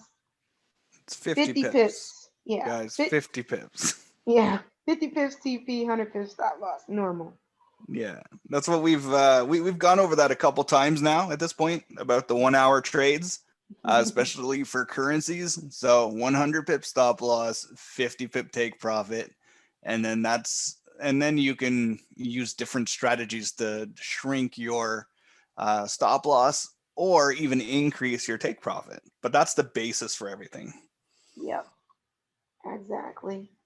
So I'm just gonna mosey on down to Bitcoin here and see what's going on here. So glad people hit their TP. I love hearing that. Such a strong move it did. Wow. And then I'm just gonna take a little looky-loo over at my oil and look at that beautiful retracement that is going on. And then it's coming up. And boy, I can't wait for that up arrow. Because that's going to be nice. And I got clear sailing to the zone. Yeah. Love my oil when it wants to play nicely. I did not draw a fib on that on the M15 though. I think I did it on the H1, but I don't particularly mind that. So I'm waiting for my up on that, and then let's look at my indices again. Well, that just looks like a heap of mess. Oh gosh, today's a really tough day today, guys. But let's see how many we did the gold one, but probably needed to let that breathe a little bit. So I'm gonna let it breathe next time. Bitcoin, yay, and then GM, we'll wait and check it out next time. But 50 pips is a take profit, and that's what we're sitting on right now. Hey guys, so got a question. Should I hold on to the trade? Well, reality is no one can give you that answer except yourself. Have you taken enough of those 1 hour trades to feel comfortable taking the trade and holding on to it? Then great. But we can't provide that kind of guidance, right? Right. Sorry, I was muted. No, it's fine. It's just like I don't know. It gets into interesting territory. Yeah, I would leave that up to you whether or not you want to hold a trade or not. Yeah, I would say this is where the technical analysis education comes into play, when you can look at the price action and have a better feel for whether or not it's breaking down to the point where you want to get out, or if it's getting to the point where it's close to your profit. And you're trying to find out where the bounce points are, and that's where your technical analysis training will come in. And the more you understand that, the more comfortable you'll be making those decisions. Yes. Jackie, do you trade oil usually on the 5 minute or the 15? 15. Gotcha. Yeah, no, 15, 15 and up. If you look at the lower time frame on oil, it's not a pretty sight. And it's a lot smooth. It's a more smoother running asset. So I like the higher time frames because I'm mostly swinging it pretty much. But on the M15, I usually wait for the AIRO alert. But most of the time, I'm actually waiting for. I usually try and do like a compound trade thing, but I do not have the setup here, so I can't do it today. But there was my setup right there from 2 days ago. But this is 2 days ago off of the M15. You see how long oil will just hang out? So that's why I like that pair. If you did a bounce arrow go, would you go for 20 and 20 pips, or do you go for more than that typically with oil? I go for 100 pips on oil, even off the M15. Yeah, and that's a $1 move. Got it. Yeah.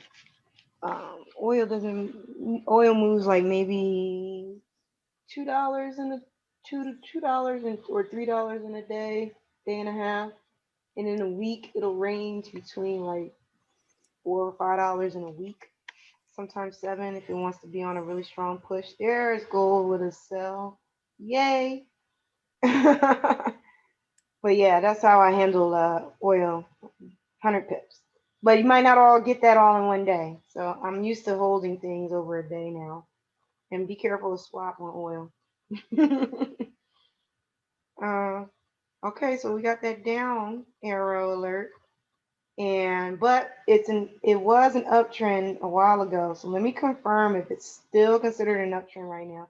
And people have their hands raised. You don't have to raise your hand. You can just go ahead and put it in the Q&A. Yeah, we got lots of people answering the questions. So there's only one sitting there, and that's around the VPS, the performance, and wondering how it's been working out. But everyone's experience is a little bit different. So Absolutely. So just with the gold sell alert, right? So that would be a counter trend trade to the trend of this time frame, the M5. We are outside of the time, 8 to 10 a.m. Eastern Standard Time for the counter trend trading strategy. So however, it is I'm gonna just zoom in. It is not a strategy one trade per se, but it's not really a clear bounce because look, you have this up arrow in between it. See, with this up arrow right here, then this bounce doesn't necessarily count anymore, which is what CB was talking about a little bit earlier. And I don't have like a clear additional weak resistance zone that I can foresee. So I wouldn't take that as a bounce. But yay that it's going down for me, because what does that do? That helps me with my goal on the downtrend that I'm looking for in the H1. So that's good. We're just waiting on that one. And I don't know if y'all see this, but that little test with USD JPY, I'm coming out of drawdown, so that's nice too. Interesting. So yeah, I wouldn't necessarily take that as a bag entry trade because it's not following any rule, any strategy right now. So are you still in GN, Jackie? Absolutely. Oh yeah, Mario totally. wants to know. Yeah, because you're in that for the long haul, yeah? Long haul, man. That All thing is not completing the day. I'm just letting y'all know right now. Yeah, but we already went over that earlier, right? Yeah. Okay. They might be scared because of the pips that's against you. You know. Yeah, it's okay. This 12 pips is nothing to me. I'm risking how many pips? I'm going for 89 pips that thing can come back against me. I could care less about 12. I'm cool. But yes, but just know, like, again, for those that are asking about, whether I'm in until that thing hits 50 and up. So when you see 50 on there, just know that, okay, Jackie's getting ready to move her stop loss, break even. 75, Jackie secured 50 pips. 100, zone has been reached. You're going to be in this for at least a day and a half. Now, one thing that could be abrupt, and I will say this right now, is if it starts to retrace back and give me another down arrow, kind of like these two, it will caution me. However, if I get another down arrow, it's probably going to go right into this zone again, right? And if I'm already on an uptrend and it's already shown this, I'm going to be looking at that down arrow as, are you now doing another bank induction again? That kind of thing. But that's the only thing that would give me pause to look at this again. Other than that, I'm not even paying this any more mind anymore. I'm letting it ride. Plus, I'm pretty secure in my stop loss. So that is GN. So yeah, but I like this one here. That's moving, and look at gold coming down. So granted, I know somebody had asked me before. They said, "Well, Jackie, if you're looking for, like in this instance, if you're looking for an asset to go down and you see it down there on a lower time frame, why don't you take the trade?" Because what I'm looking for it to go down is from a higher time frame where I'm basing my entry off of. I'm not basing my entry off of this lower time frame. Remember, I always said trade the trend of the time frame. All right, this is still in an uptrend. So any down arrows is counter to that. And if it don't fit the strategy, then I'm not taking the trade. Other people can take that trade. you know, and if you can and you have some confluence and confirmations that allow you to do that, have at it. But for me, when I'm trading with AIRO, I try to just minimize any stress that I have and try and look for those quality trades. And if it don't fit the rules of the 8 strategies that have been presented and 9, I guess, has just gotten released, then I don't pay no attention to it and just go about my business because there's other assets that could be giving me better opportunities. That's why. All right, so that's why we're waiting on that one. I love it how the more gold goes down, this goes back in my favor. So I'm gonna watch that correlation. I never even noticed that. The more gold goes down, what does my S&P look like? Coming down as well. Nice. And everybody knows I'm looking for my S&P retracement off of the H1. I did not get that arrow alert yet, so I'm waiting on that too. So that's about it for everything else. We're slowing down. And so they already answered the question about the VPS. So we got that. And for GU, someone mentioned just give us a time frame again and direction. Yeah. Like if you get an alert, we can't just go to random pairs and yeah. You know, I there's happen to just too have many. You're right, man. No, I didn't mean to cut you off, man. I'm sorry. No, you're fine. You didn't cut me off.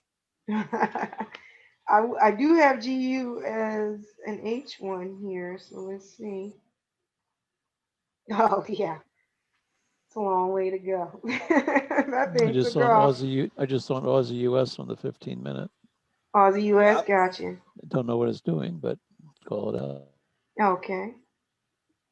I didn't get a tree yet because I thought I had Aussie US on in 15. My bad, sorry. I have it as an H1. Going down, you say, Al? Looks like it's a buy. Buy, gotcha. I don't know if there's looks like it may be a possibility. I'm not sure if there's enough room. Okay. Take a look. Whoever mentioned that GU one, that thing is off to the stratosphere for a while, look like. Looks like it's only about 7 pips to the zone, so it's be a no-go. Okay. Yeah, sure does look like that. You know what? I just see that this is interesting. Aussie U. I'm just marking off the money zone here. I was trying to see where was the candle breakout, which was here, but he says to take it in the money zone. And this was a bearish candle that came down. So I was just looking to see, how did that breakout happen? And then it finally did, but then it hit this zone here. Now look at it again. Ugh, this is icky. Look at all that just ranging. Doesn't know what it want to do. Oh, if you did take that, you would be in some drawdown right now. And as that comes down, mine is turning green. That's interesting. So that would be a no-go on Aussie USD on the M15, based solely off of the fact it's not even 20 pips to the zone. And it's 11 o'clock. And now you're in drawdown if you would have got in. It's not even 10 pips. Not worth the time. Thank you for that, Al. You're welcome. Other than that, I don't see any questions. Paris is so funny. Team Oil. Do the alerts come from Market Watch or the charts you have open? Charts that I have open. That's where they come from. Yeah, so you'll get an alert for every chart that you have open, which I got a lot more than I normally do, just for you guys. But yeah, any pair that you want to get an alert on, just get it in the Market Watch, throw it into your chart window, and you'll get alerts off of them. But yeah, so that is that. It's a little bit slower today. I don't know if we're gonna try and last this last hour, or if you guys want to cut it early, just let me know. Since it looks like, the slowdown has occurred. I was just going to my S&P, looking at that down. See, first candle closure in money zone. See, I mark off even the strategies that I'm looking to take. And the bad thing about it is this might have worked out for me too, because this would have worked out just perfectly, and so would this, but I was asleep here. And then I was doing something else when this happened, but I think there was a zone there at some point, but we'll see. Anyway. And it's passing 11 o'clock, and then we gotta look at oil again because I did not get an alert on that. So let me just make sure. Okay, it didn't close. That's why. Still gotta wait. And let's see. So we still talking about GN and GU. Okay. Starting to see that GN and GU seem to move the same. I'm in a GU trade. Should I apply the same mindset as GN? Me personally, I don't. Just because things seem to move the same doesn't mean that I'm going to enter the same. I actually me personally, I treat each pair as its own individual market, and I trade them differently, even though I kind of keep it in the back of my mind that they could be correlated to something else. But I apply the strategy for each pair in and of itself. Case in point, like the 3 U.S. indices, for instance. S&P, NASDAQ, and Dow Jones. They typically all three move in the same direction, but never at the same time. And I can tell you, NASDAQ would be, we call him the middle brother. He tends to want to go do what he wants to do. When the other two are going up, that sucker's going down, and vice versa, So I wouldn't necessarily just attribute what you see GU doing to GN or vice versa, but keeping in mind that they're both GBP pairs, so news affects them both. It just depends on how you would word it, but keep the correlation in mind for sure. But I wouldn't necessarily trade based on only that.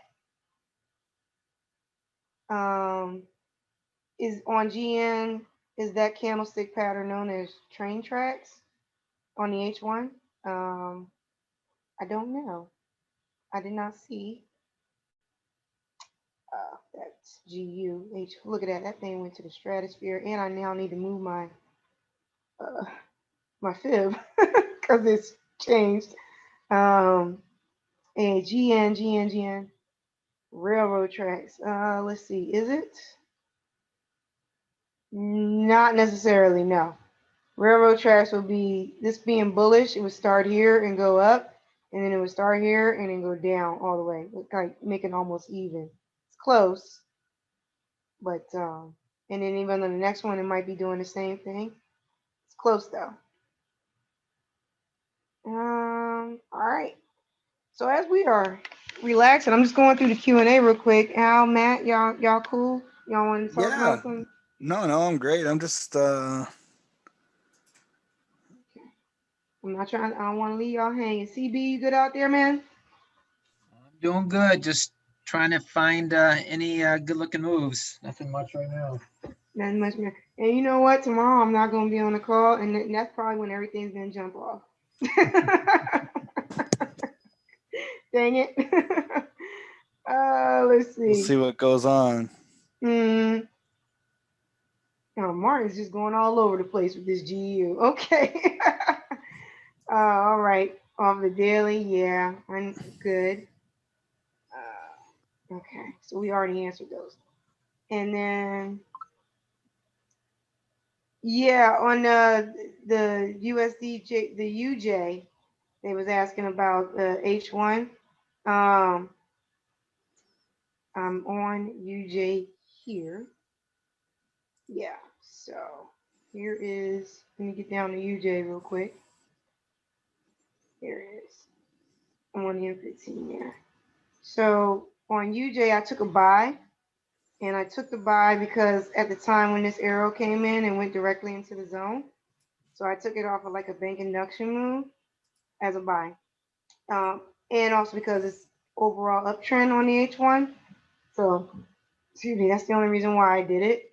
But and I have mine going to the zone here. So if anything stops me, the only thing that's really going to stop me is it hitting my stop loss. That's pretty much how I'm taking UJ right now. But as it currently stands, since it broke the support zone, these arrows going down are still counters. All right. So if it really wants to be saucy, UJ could probably come down here, hit my stop loss, come down to the support zone, turn around, and then go back up again. But just remember, as you zoom out, it's on an overall uptrend. Even though it just broke one support zone, it's still an overall uptrend. So I would be looking for buy entries or buy arrows or buy some way to get into buy on UJ based off of the H1. So hope I answered that one. And Al, there's a question for you, dear. It says, yeah, I'm answering it. You got it. Cool. All right, cool. And then somebody asked about where are the videos in the back office? AP Academy, and for AIRO under AIRO. That would be courses AIRO. And the easiest way really to get to them is when you get into your AP Academy, click on that when you log into your back office. Go to set up my product or set up your product, whatever that title says, that button. Click on that button, scroll down, set up course for AIRO, click inside there. All the strategy videos are right there. Okay. Well, I don't see anything else popping off right now. I got nothing. Got nothing, guys. I don't know if there's not a lot of questions coming in anymore. It seems like everybody's chilling, so they're even happy from the Bitcoin win. Yay. Kind of so about the gold thing. I know, I'm right there with you. We're chilling on GN. Yay. XRP M5. Oh. Yeah, good old Ripple, man. Ripple. I got some pretty good I locked in some profits over the last night. So. Really? Yeah. I was just hesitant. I wasn't even sure if Ripple was going to still be available to trade, but Yeah, our broker's allowing us, and it costs like nothing, literally. got you. It costs I'm nothing. with you. I'm with you. I love all the different ones that it offers. Yeah. Isn't that nice? Yeah, it makes a big difference. EOS has been one that I've been into for a little bit, but I was doing it for something else. You guys don't have to raise your hands, you can just put it in the Q&A. Hey, so we got a great question here. Yeah. You guys allowed to talk about suggestions for mobile apps for setting up alerts. So I'll tell you what I use, and then you can use whatever you want. I use TradingView. So my TradingView account is a premium one, so I can set up push notifications to my phone, so it will vibrate and whatever else as soon as it crosses a trend line or RSI or any other condition that I put, and then I can put that alert across any currency pair. So that's the one that I use. I know there's a way to do it via MetaTrader 4, but I just don't like the platform at all. I just execute my trades on MetaTrader 4, so that's where I differ a little bit. There's another question: what trading time of day or night is best to watch? You know what? Reality is, it's whatever you can make, whatever you can do. It's up to you. I mean, price moves really good at London session open. It moves good. It's just can your life balance, can you manage that, right? Like me with the 2 kids, it's not very feasible. I look like a zombie after being on that call, so wife gets upset if I do that. I'm not a big fan of the after 5 o'clock East Coast to the 9, 10 o'clock in the evening time. that's the usually the Sydney and Asian session and Tokyo session. They will work sometimes, but I find them to be rather. If you think this is slow, that's usually a lot slower during that time on Yeah, a, it's on a like normal basis. molasses. Yeah, It's like molasses because everything consolidates. yeah. The London session to New York session is probably the most volatile and the most productive session for your time versus trade availabilities. It's probably London to New York. Yeah, it's where about 80 or 90% of all the trades in the Forex market happen. So you're going to get your better opportunities there. Your question about Jared about how do you add other pairs that are not seen on your demo? So if you go into what is it? It's all based on your broker. So certain brokers are going to allow you to demo trade certain currency pairs or asset classes, and certain brokers won't. So if you find that your demo account is not allowing you to trade the asset classes in which you want to, then maybe it's an opportunity to evaluate another broker. Unless you're really stuck with them and you're convinced you want to move forward with them, then it's just something you're gonna have to settle with. But yeah, just double check by going to your market watch, like what Matt was saying, and have it open. Right click on it, and you can either show all, which I wouldn't suggest because then you'll get everything, but just Yeah, click on that's symbols. gross. Yeah, it's really bad, especially if your broker does offer a lot, which this one does. You know, hit symbols, and what you would do is I just usually scroll to the top and just unclick the plus sign, and these are all the categories that your broker can offer to you in demo, because this is my demo too. And you can just go through there. And then also, when you're wanting to select one, you would just click the plus sign, and anything that's in gold is already showing in your market watch. But anything that you want to add, you would highlight it, click show, it would change it to gold, and it would appear in your market watch. It already did it for me here, but if you click close, it will do the same thing. Hey, Jackie, you may want to look at the Aussie CAD possible bank induction trade. I did see that. 15-minute chart. Yeah, I did see that. I saw that, and then I was thinking about going ahead for the buy, but I saw that it started coming back against me, and I didn't feel like being in drawdown anymore. There's also bag trade for US CAD. Oh, is there? US? Yeah, but it's tight. You could get maybe 10 pips, but it's probably worth just taking a look at and discussing it. It's actually going the other direction right now. Oh, you mean it's going against what it was supposed to do? Yeah, right now. Yeah, oh, but it's okay. actually giving you more pips in the right direction right now. So yeah, that's true. Like if it was and it actually turn around, then you're probably about to take a bag entry successfully.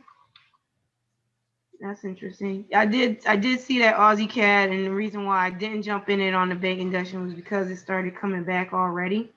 So I said I'll just wait. I will wait.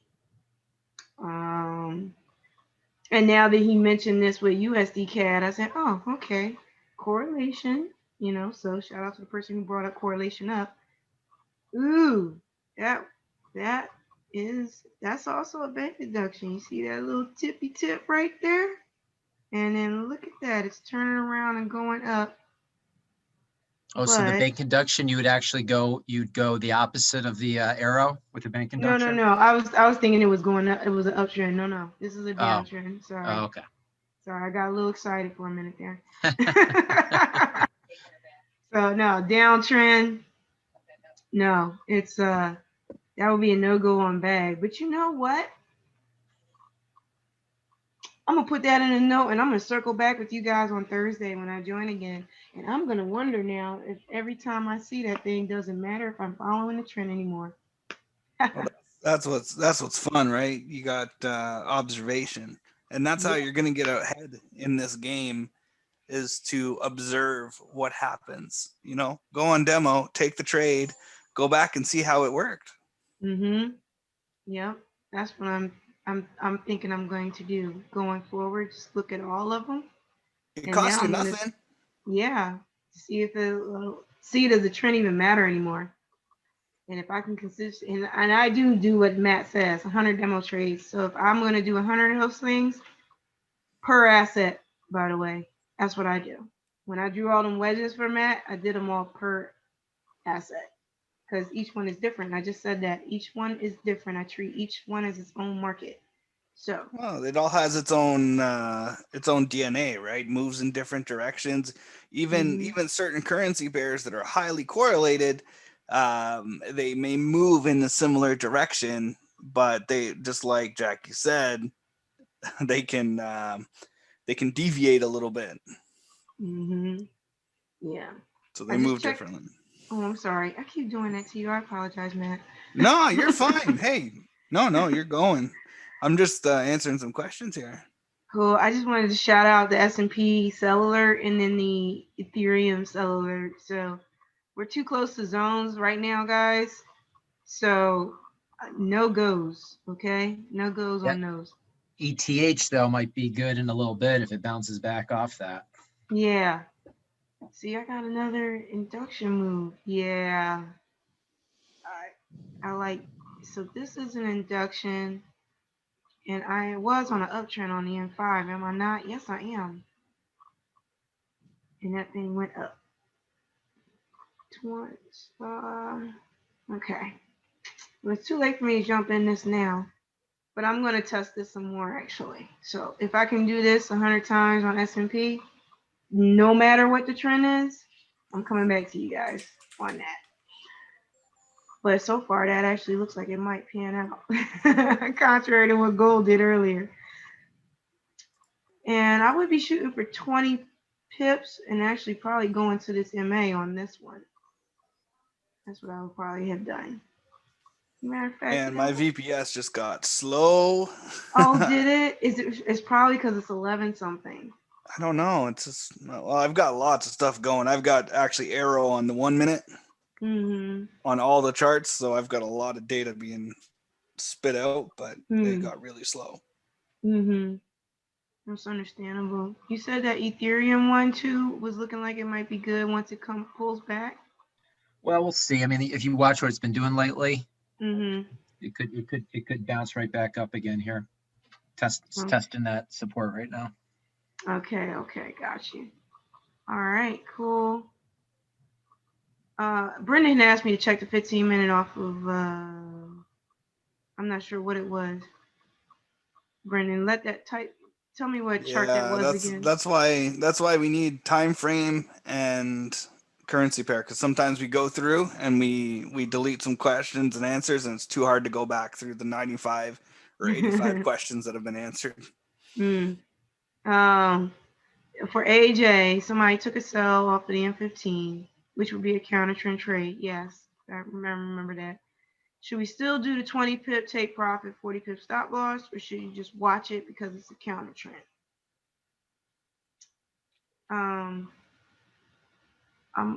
My thought on that is if it fit the counter trend strategy, then it's 20/40, like what Nate teaches. Did anybody else have anything different to say on that? No, I wouldn't deviate from what Nate's teaching specifically for that one, especially since it's counter trend. I don't do a lot of counter trend, so cool. All right. The UJ trade is based off of the H1 time frame, and it's a buy currently. And just reiterating one more time, guys. So cryptocurrencies, M5, precious metals, M5, indices, M5, everything else, M15. If you're looking for like the standard strategy 1 bag entries, that's the criteria. Yep. Thank you, Matt. Oh, look at that thing. Look at that bank induction and just took off and turned into an engulfing candle. That's nice. Strong. That is very strong. So, we will see the next time I see that happening. But that is how it actually is supposed to play out. arrow into the zone. Next candle, take the trade going with the trend. I just really like it more if there was more candle body in there, though. I like that better. Signifies more strength. Jasmine, do you mean like the indices, like S&P 500 and Dow Jones and the rest of them? If that's what you're talking about, then it would be 5 minute. Mm-hmm. Yeah, that's but that's all explained in the videos, in the trading videos in the back office there. Oh, she's talking about the actual shares, stocks, and stuff. Those haven't been established yet, my dear. Yeah, I'm not. I don't know anyone that's trading that. Not me, not yet. I think I've heard of some people, and I can always ask and come back to you guys with that. But I have not done. I have not done Apple on the M5. I've done Apple on the M15 in that respect, which is actually pretty nice. So just to throw that out there, you guys, if you got a broker that allows you to trade shares or stock, in the symbols, I can speak. Shares, US and EU is really nice. And I said I've done Apple. So it's really cool because the time frame to trade them is only during New York session. Like if we go to properties and let me see here. Yeah, 9:30 to 4. Love that time frame. That's normally when I'm trading. So I like those because it's only during New York session, stock market open, close, and that's it. So if you guys want to do that, you can always demo first for sure. But start playing around with those. If New York session is your thing, you might find a whole new asset class that might be more favorable to you. Especially if you find like you're having a hard time with the GBP pairs and stuff in the New York session, which is why I'm on the US indices, because I trade New York session, they're US indices, stock market time, got a lot of volatility in the money zone, good to go. Same thing could be applied to the stock shares. Trade those during the New York session time if you find like you're having a hard time catching the euro and the GBP moves. Throwing it out there. So shout out to her for bringing that up. S&P 500 was a bank introduction long on a 5 minute. Yeah, that's what it was. That's what it turned out to be. It was a bank induction, next trade long. So now that we've been talking about this, Nate's probably going to come after me. Yeah, because it was mentioned on one call, on one late night call, and then like he was teaching about it, but the video is not out officially, so yeah. Don't have Nate come for me, guys. But yeah, that was what S&P was. So that would have been a nice late move, but only because I was gotten into late and I wasn't going to chase the trade. So if I would have gotten a little bit sooner, I probably would have caught it. But you'll catch it next time. But now that did that, let me see what NAS is doing. Okay. See what US 30 is doing. See. No. And this is very interesting how I was just talking about the 3 indices. And this USD JPY trade, by the way, it's off the H1. It's a swing. So it's going to be a while for that one. The 3 US indices, I just said, even though they kind of all move the same, you can clearly see candlesticks for each one on that time frame look way different. Way different. Price moves very differently for them. And then here's middle brother Naz, who again decided to do what he wanted to do and move on. So just as a recap, since it's 11:30 and I know we're getting ready to slow down here and get ready to sign off soon. The UJ trade is off of the H1. It's a swing. I took the trade off of that strategy that we keep talking about. And I'm going to the zone on that one. Where's my UJ so you can see? All right. Yeah. Here. I'm in here. Ooh, look at that beautiful engulfing candle. Yay. And I'm going to the zone. I got clear skies to the zone. Okay. That's what I'm doing on the UJ. Looks like we're getting an alert here. What alert is this? Swiss yen as a buy. That might be good because I'm already in UJ going up. Swiss, well, I guess not. Right in the zone. Everything's right in the zone today. And I'm just going to make sure that we are on an uptrend. I believe we were. No, we are in a downtrend up into the zone. Let me go. Yeah. I'm going to take that as a sell.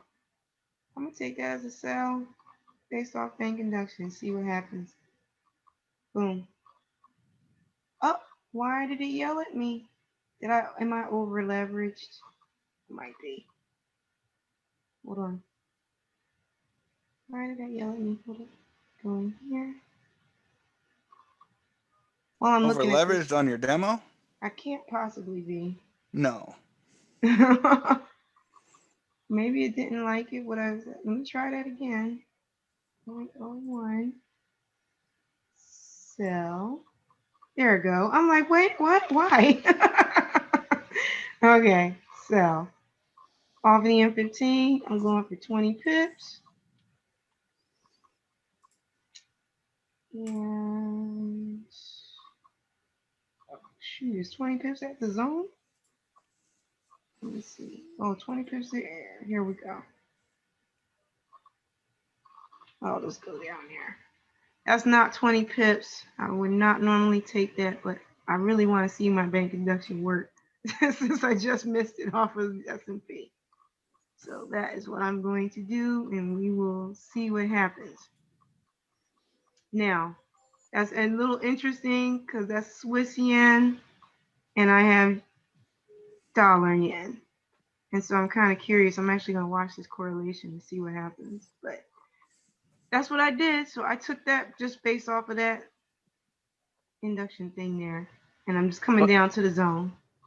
I know it hasn't been released yet, but are you able to like give a short explanation of bank induction, or is it just too complicated to get into it on a call like this? Definitely too complicated. Okay. Yeah. Yep. I would love to, but honestly, the way I tend to cheat and I just pick apart parts that work so that I understand. But Nate is gonna have like a 2 to 3 part series video for you guys. Got That's it. how complicated it is. Yeah. Probably smart to wait. Probably smart to wait. Yep. Yeah. But we will go through it. But I would just say, if you want to practice, with all the additional information that he's going to teach, because remember, I'm just doing a short, quick, dirty, sweet, easy version of this.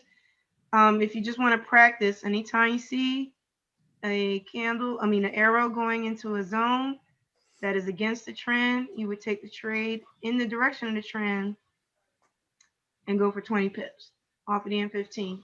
And just practice that every time you see it.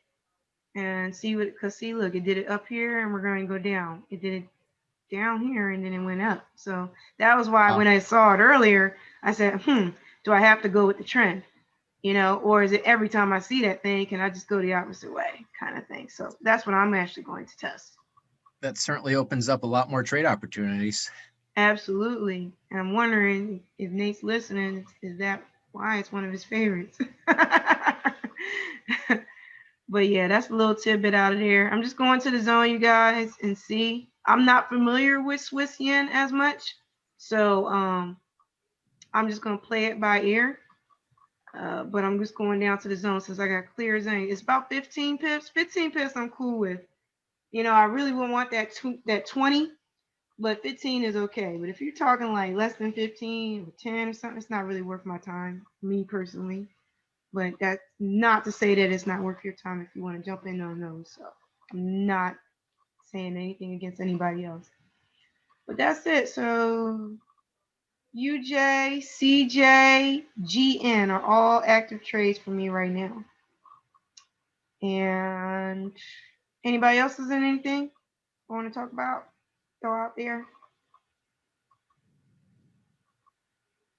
Oh, somebody mentioned US 30 on the M1. I'm just going to be upfront and frank with you. I am scared to death of US 30 on the M1.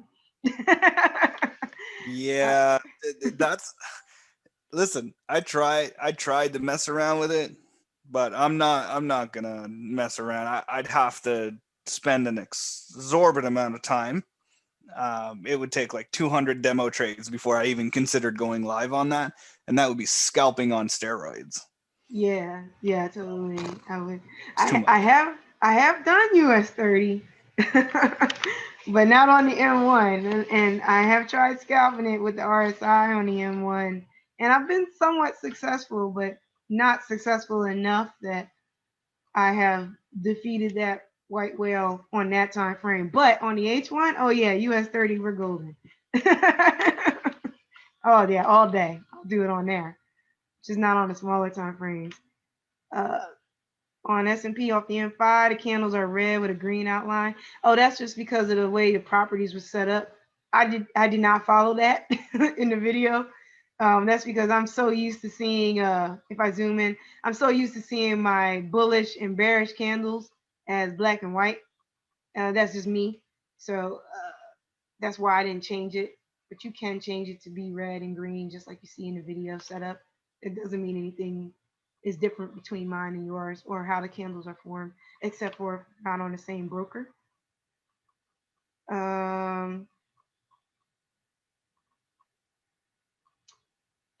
CJ is Swiss yen, and I got in as a sell on that one. And I'm only going for 15 pips. USD JPY, second down arrow. Really? I thought we already looked at that on the 15 with a second down arrow. Actually, how could you get a second down arrow when there's 2 on the H1? I'm going to look and see. Yeah, I don't have an arrow on dollar yen today. That was yesterday, but I don't have any today. So if that's what you were talking about, let me know. What do I think about EN? Could get a nice arrow in the hour. Let's take a look.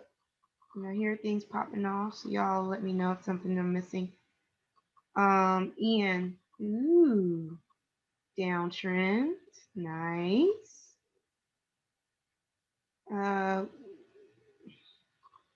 Yeah. Okay, so I marked off the money zone from yesterday, and it had a break, but it didn't break below it in the. Okay, strategy 4. That's why I had it marked on my chart. It's supposed to, if we're on a downtrend, I'm marking the low of the previous day's money zone, right? Even though it broke, it didn't do it during the money zone because Nate teaches to do it during the money zone. Okay, so it did not break below it during the money zone.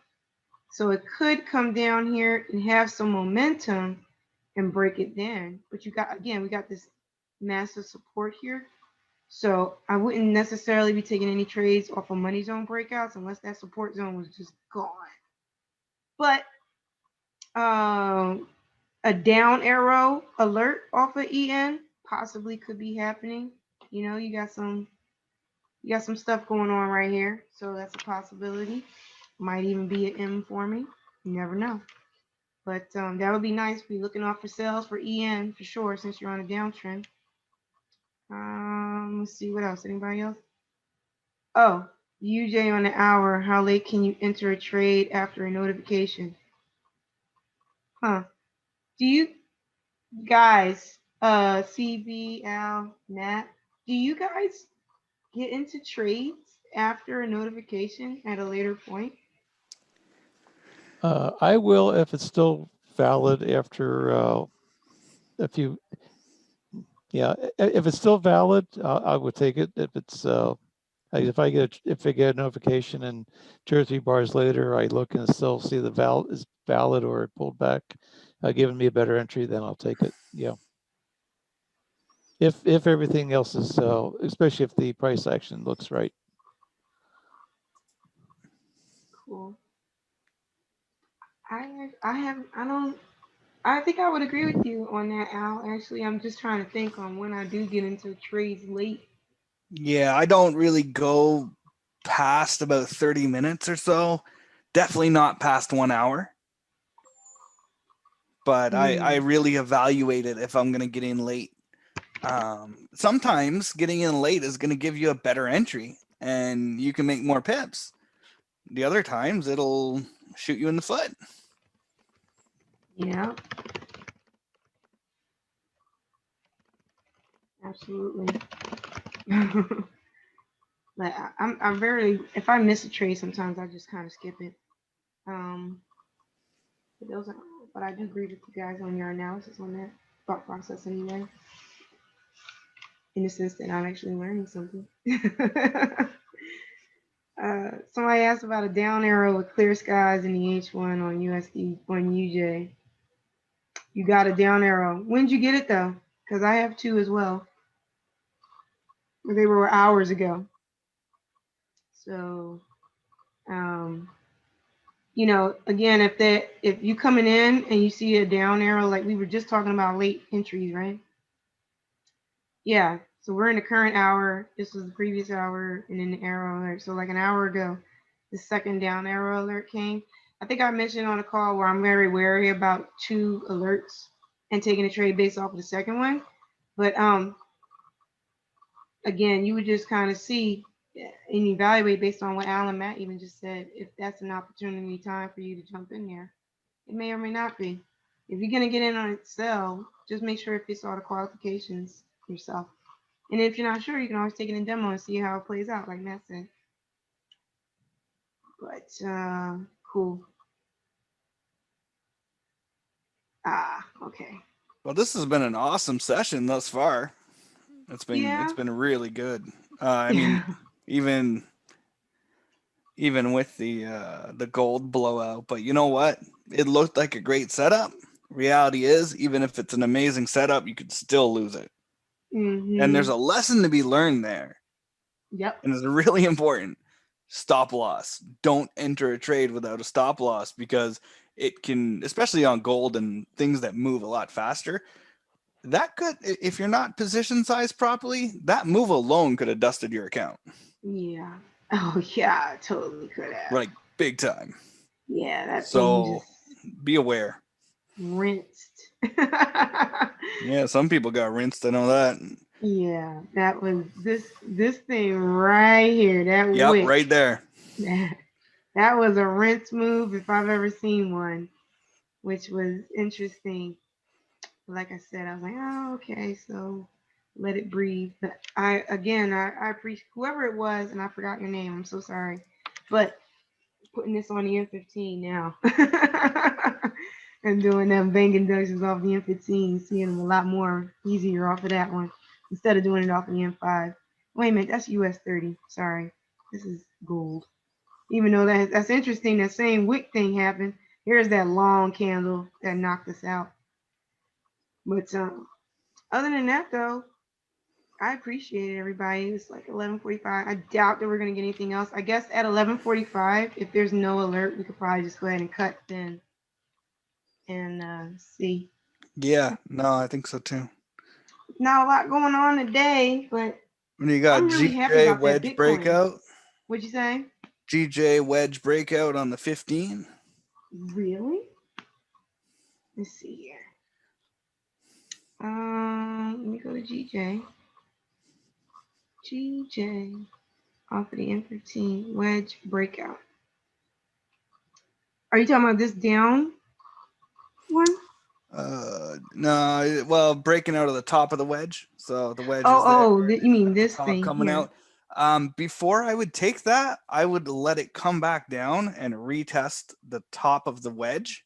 Mm. And that brings it a higher probability trade. Mm-hmm. I'm not good at drawing wedges. No, you're fine. You're fine, but you can see it. Yeah, yeah.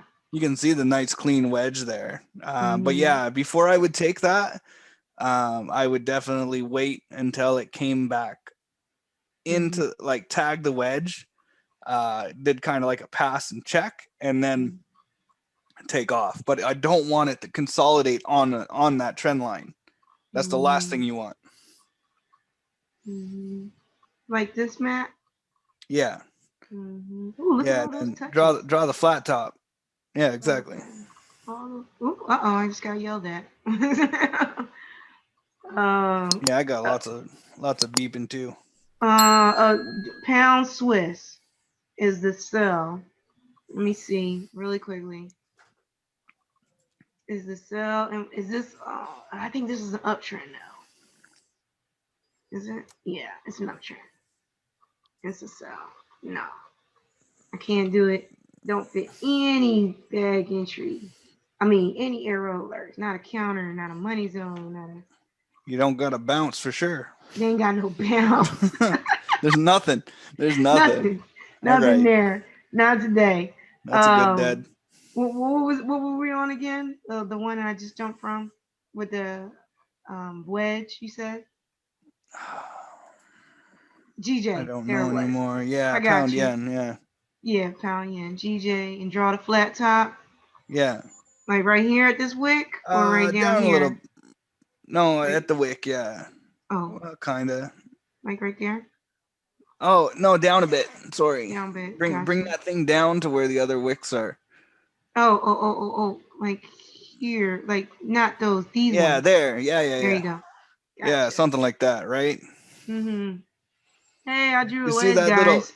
little fake out there where it broke the top of the wedge, it came back down into the wedge, almost tags the bottom, it comes up, and now we're looking for it to bounce off the top of the wedge, exactly like we said.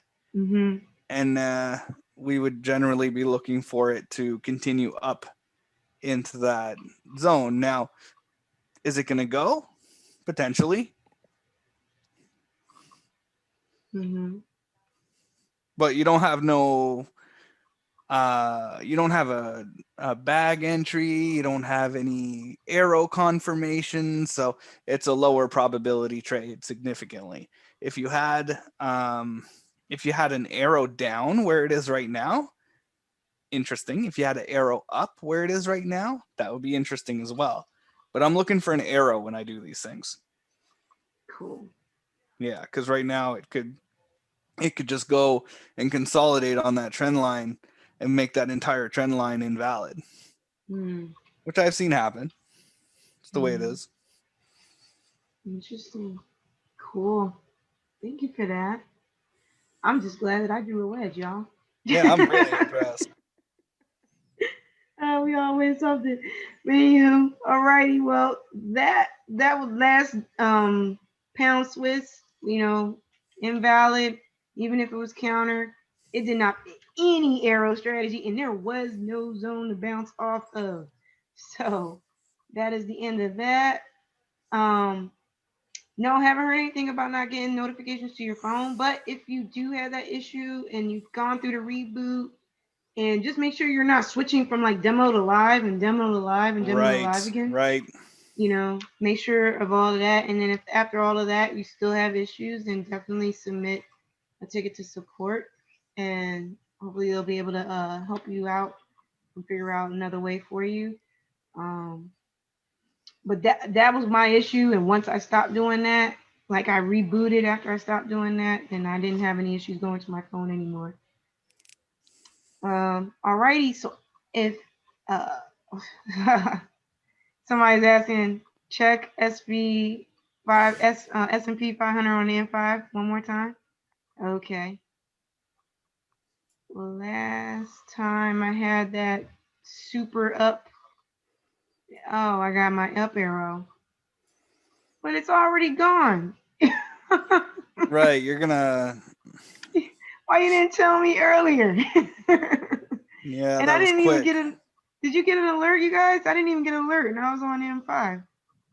Yeah, I wasn't scanning it, so I was just sticking to the 4X pairs because I've got too many going on right now. Okay. But I think we're done. I think we're done, guys. I really appreciate everyone that's been on here. We had a total of 210 people on this call, and we had 140 that stayed until the end. So thank you so much, and we look forward to seeing you tomorrow. Hawkeye session's happening at 7:30 in the morning, and then we're gonna have another one of these marathon sessions at 9 o'clock. Thanks, guys. Thank you so much for everything. Yes, Thanks for the thank you, great everybody. questions. All righty. Take care, everyone.